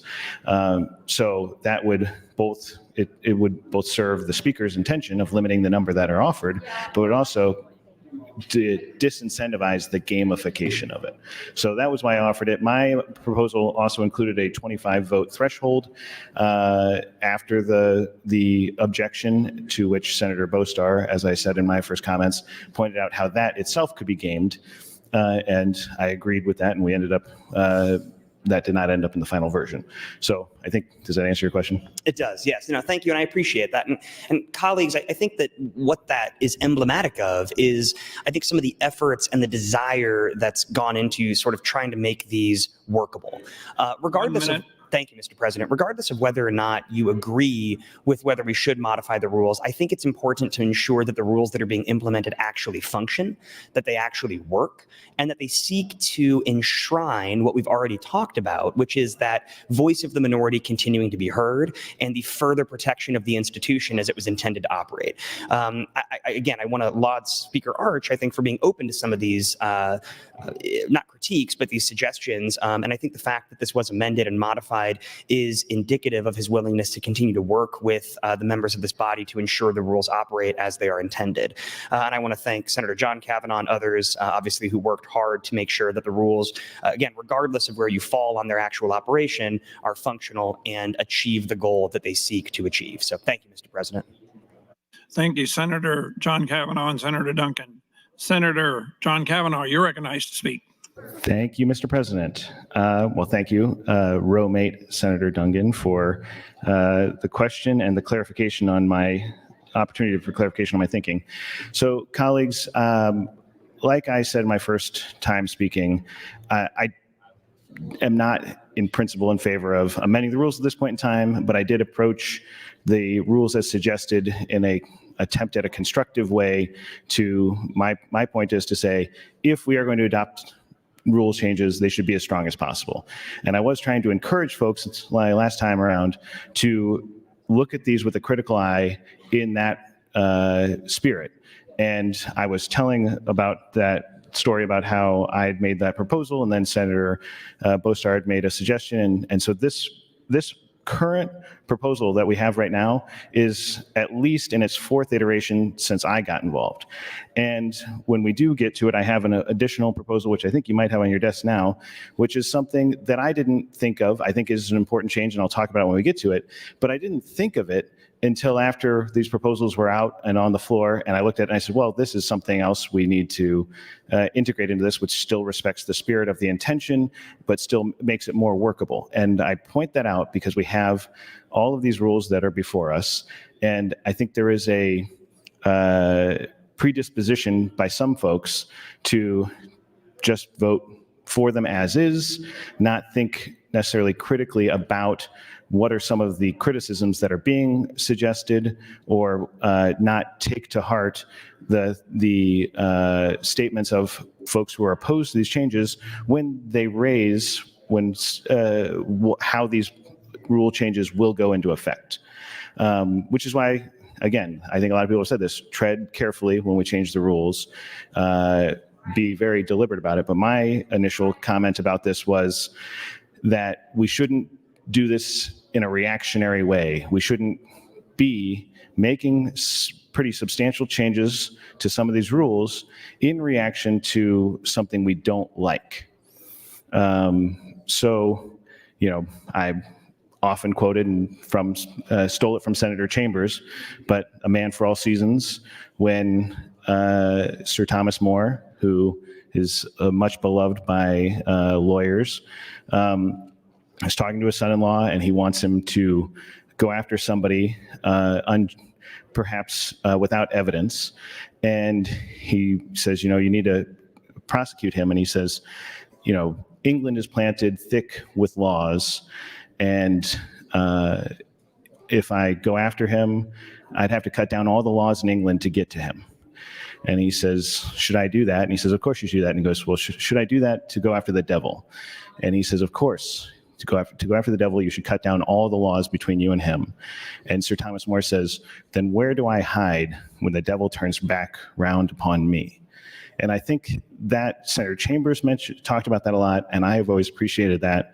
Obviously for its poetry, which I'm not doing justice to at this point, but because it so clearly elucidates the fact that you might be looking at these rules right now out of a place of anger about how things have transpired here in the last session, and think things will go the way I want them to go if we make this change.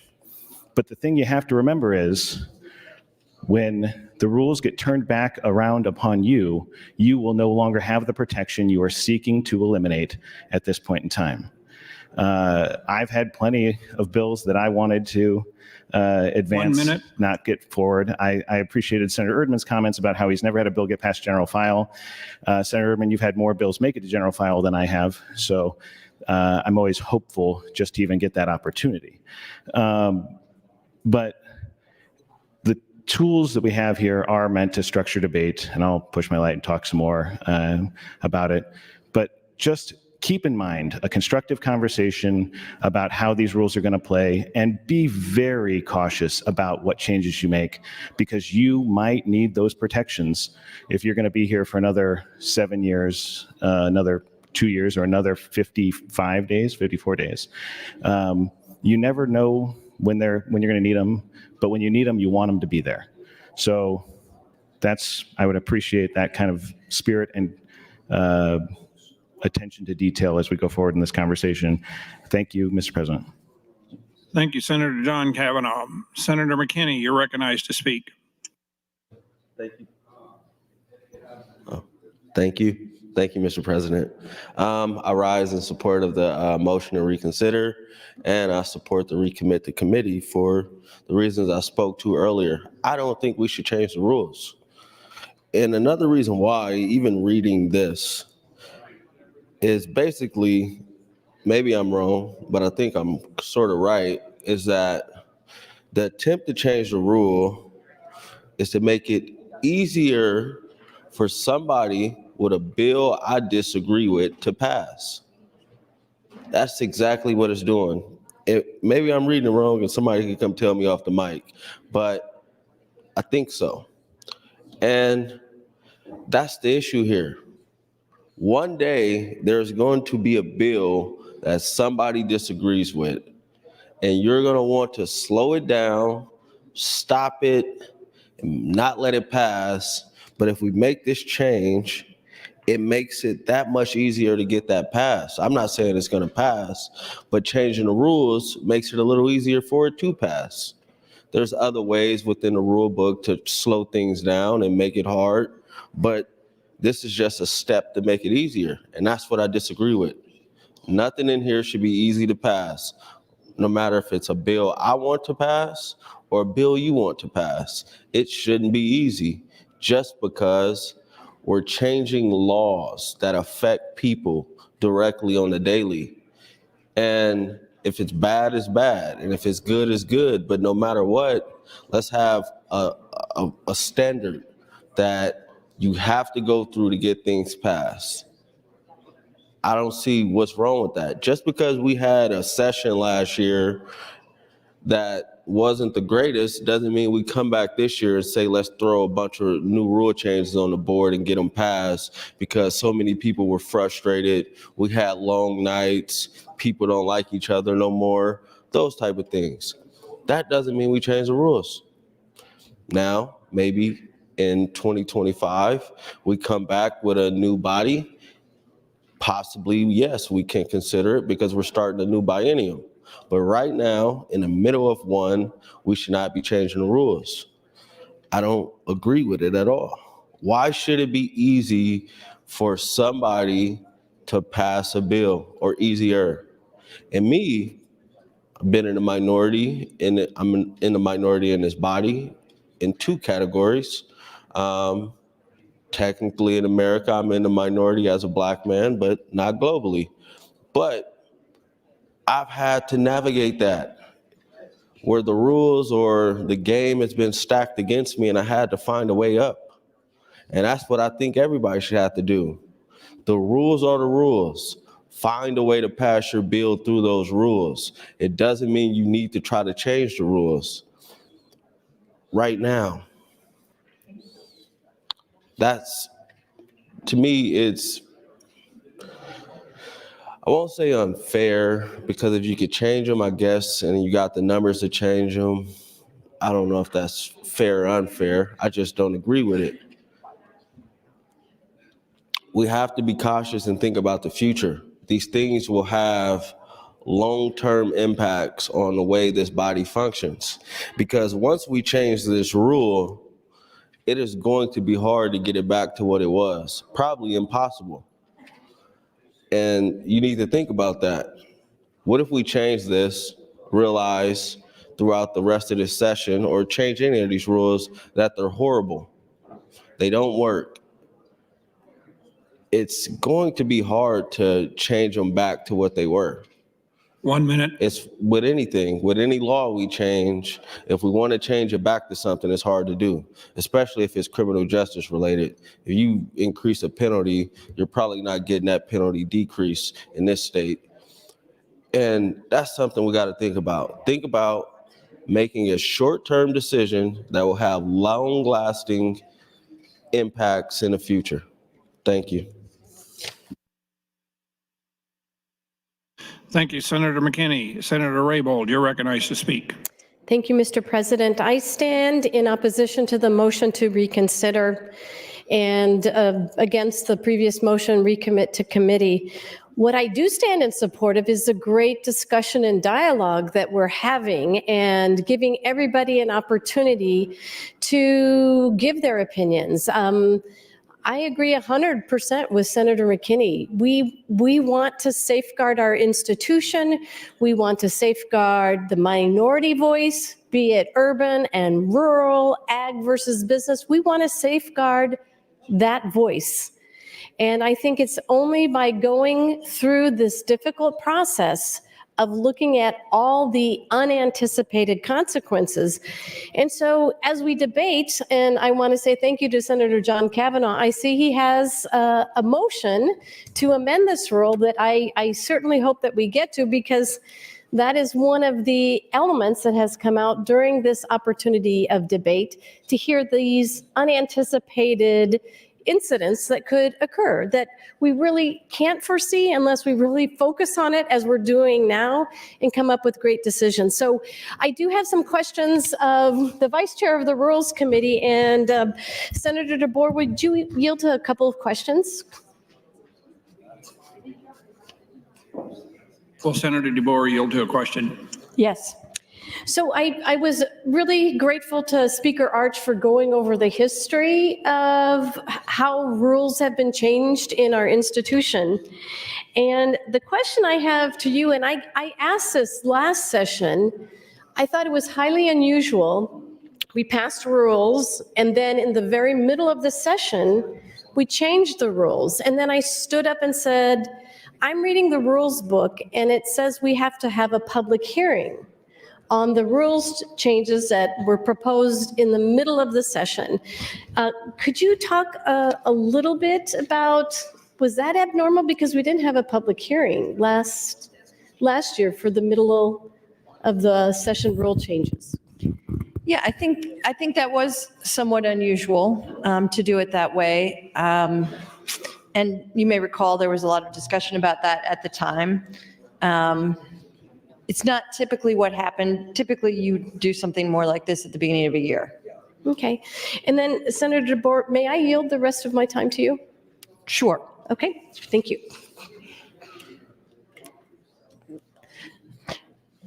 Well, I'll just go on without finding out how long I'm yielded. Thank you, Senator Raybold. And I just wanted to take a second to talk about what it is we're actually talking about. Senator Raybold talked about how we changed the rule mid-session last year. It didn't look exactly like that. One of the things the committee, the Rules Committee will tell you is this year when we were talking about rules, I had really been, something Senator Erdman said really struck with me, which is that we want to make it so that people can open up our rule book and understand what the rules are.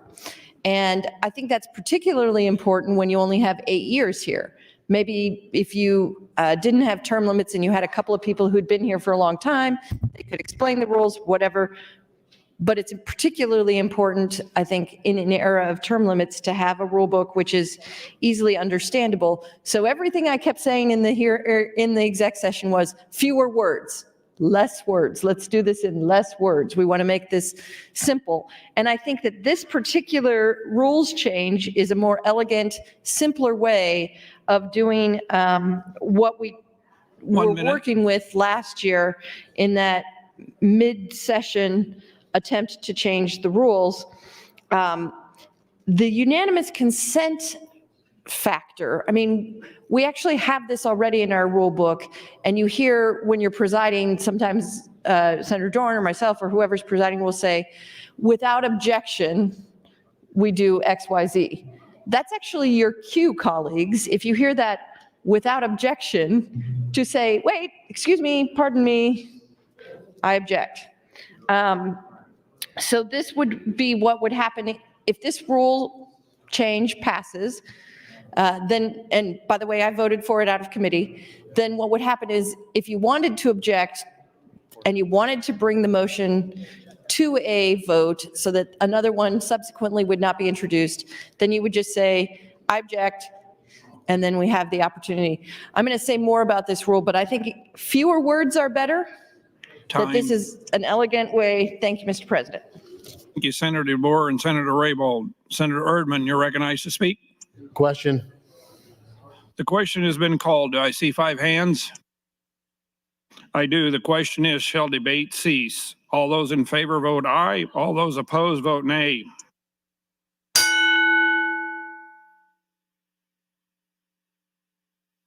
There has been a request for a roll call vote.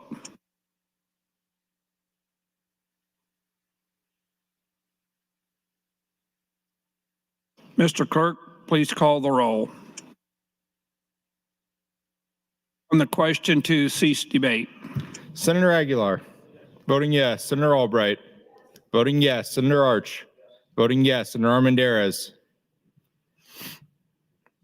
Senator Ballard, voting yes. Senator Blood, not voting. Senator Bosson, voting yes. Senator Bostar, voting yes. Senator Bostelman, voting yes. Senator Brandt, voting yes. Senator Brewer, voting yes. Senator John Kavanaugh, voting no. Senator Michaela Kavanaugh, voting no. Senator Clements, voting yes. Senator Conrad, voting yes. Senator Day, voting yes. Senator DeBoer, voting yes. Senator DeKay, voting yes. Senator Dorn, voting yes. Senator Dover, Senator Dungan, voting yes. Senator Erdman, voting yes. Senator Frederickson, voting yes. Senator Holleran, voting yes. Senator Hansen, voting yes. Senator Hardin, voting yes. Senator Holcroft, voting yes. Senator Hughes, voting yes. Senator Hunt, voting no. Senator Ibaugh, voting yes. Senator Jacobson, voting yes. Senator Kauth, voting yes. Senator Linehan, Senator Lippincott, voting yes. Senator Lowe, Senator McDonald, voting yes. Senator McKinney, voting no. Senator Meyer, voting yes. Senator Mosier, Senator Merman, Senator Raybold, Senator Reapy, voting yes. Senator Sanders, voting yes. Senator Slama, voting yes. Senator Vargas, voting yes. Senator Von Gillern, voting yes. Senator Walls, voting yes. Senator Wayne, voting no. Senator Wishart. Vote is 35 ayes, 5 nays, Mr. President, to cease debate. debate does cease, Senator Michaela Cavanaugh, you are recognized to close. Thank you, Mr. President. Well, Senator Erdman, it looks like 35 of our colleagues want to get to your stuff as quickly as possible. So that's good news for you. We'll just keep calling the question and everybody will keep voting for it and cease debate, which is kind of proving the point that we're here to silence debate, not to have debate. And I heard colleagues sitting behind, I think it was Senator Jacobson, asked something about why aren't we talking about the proposed rules change. We should be talking about the proposed rules change. The proposed rules change still puts a disproportionate amount of authority in the hands of a singular senator with priority motions. And after the demonstration of last year, post mid-March, I would think that you all would be a little bit more reticent to do that because that didn't really go very well, to be honest. I think that was a short-sighted in how we should be approaching debate. It was reactionary to a specific situation, but I have always contended the rules are the rules, and I will work within the rules, whatever those rules may be.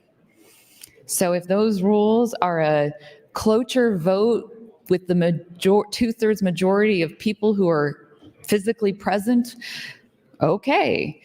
If those are open ballots for committee chairs, well, frankly, I don't even care about that one. Like, I will tell you all who I voted for committee chairs. I voted for Lynn Walls for chair of Education Committee. She's a former educator. She is a lifelong dedicated teacher inside the body and outside the body. And I think it is abhorrent that she was not retained as the chair of the Education Committee. And I would love to know who didn't vote to retain her. So bring on open chair votes. I don't care. I do not care. Trying to think of what other contended. Oh, well, we all know probably, I don't have to say it, but Chair of Transportation Telecommunications Committee, since I nominated her, I also voted for Senator DeBoer to be the chair of that committee. And I stand by that vote, and she still should be the chair of that committee because she knows those issues better than any of the rest of us on that committee. And she also inadvertently, it's kind of important, knows how to run a meeting. And I am sorry, but not all of you don't have to run a meeting, especially in committee. So I'm okay with open committee chair votes. I probably won't vote for it, but it doesn't really impact me because is it going to change anything about how we elect our leadership here? Nope. You all are going to decide before session even starts who you're going to vote for committee chair, and that'll be that. And probably we'll have even fewer contested committee chair votes. And so that's not my hill to die on. The cloture vote, I think, is complicated and unruly, but have at it. I honestly feel like this institution, this legislature is a bit broken. And there doesn't seem to be a desire or a drive to fix it. There seems to be a desire and a drive to be nice and to get along and to have a smooth session. 1 minute. But a smooth session can only come when clearer heads prevail, when putting the institution above political gamemanship is the cornerstone of how we are operating. I have always been transparent about what I am doing and what my goals are. And my goal right now is to preserve this institution and the integrity of this body such as it is. And I would hope that more than 3 or 4 people would join me in that. But I always have hope. Otherwise, I couldn't get up in the morning. But I am also a realist, and I know that I will most likely be failed by this body. Thank you, Mr. President. Roll.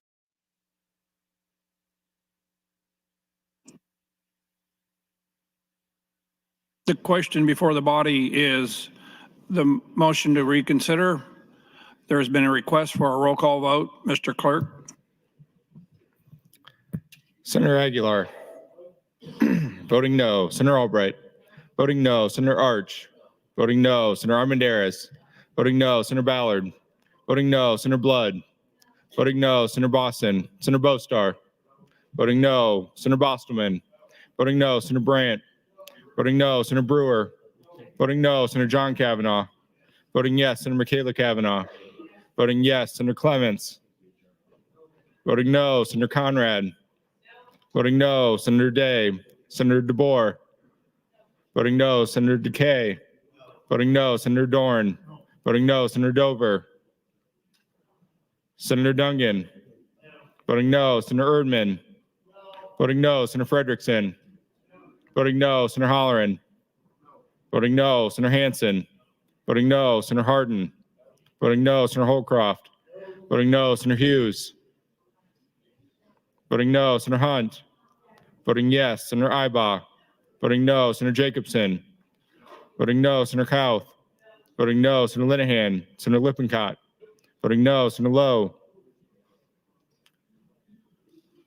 Senator McDonald. Voting no. Senator McKinney. Voting yes. Senator Meyer. Voting no. Senator Mosier. Senator Merman. Senator Raybold. Senator Reapy.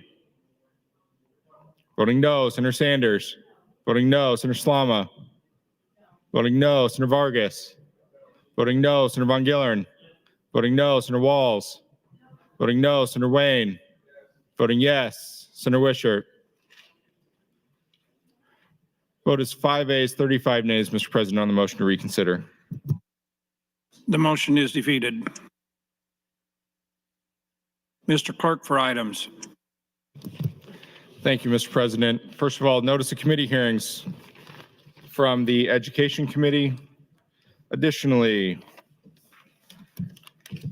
new bills, legislative bill 1152 introduced by Senator Brewer, bill for an act relating to government, amend section 32-233, 32-569, 713, 1308, 6483, 648402, 85 1514, 32 304, 330, 570, 1303, 1306, sections 32 101, 20201, 308, 91201, 91202, 91503, 94142, 100201, 1027, and 64115. Changes provisions of the Election Act relating to election workers' verification of citizenship, the use of confidentiality of digital images and signatures, voter registration lists, special elections, the designated meeting location and date for the convening of presidential electors, the state certificate of ascertainment submitted by the governor, notations on precinct lists and certification forms relating to religious objection to being photographed,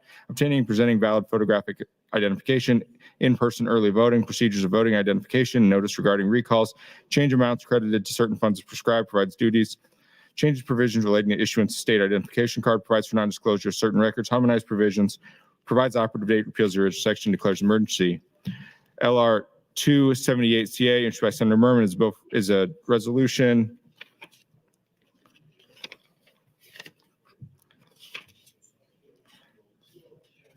that at the general election in November 2024, the following proposed amendment to the Constitution shall be submitted to elect to the state.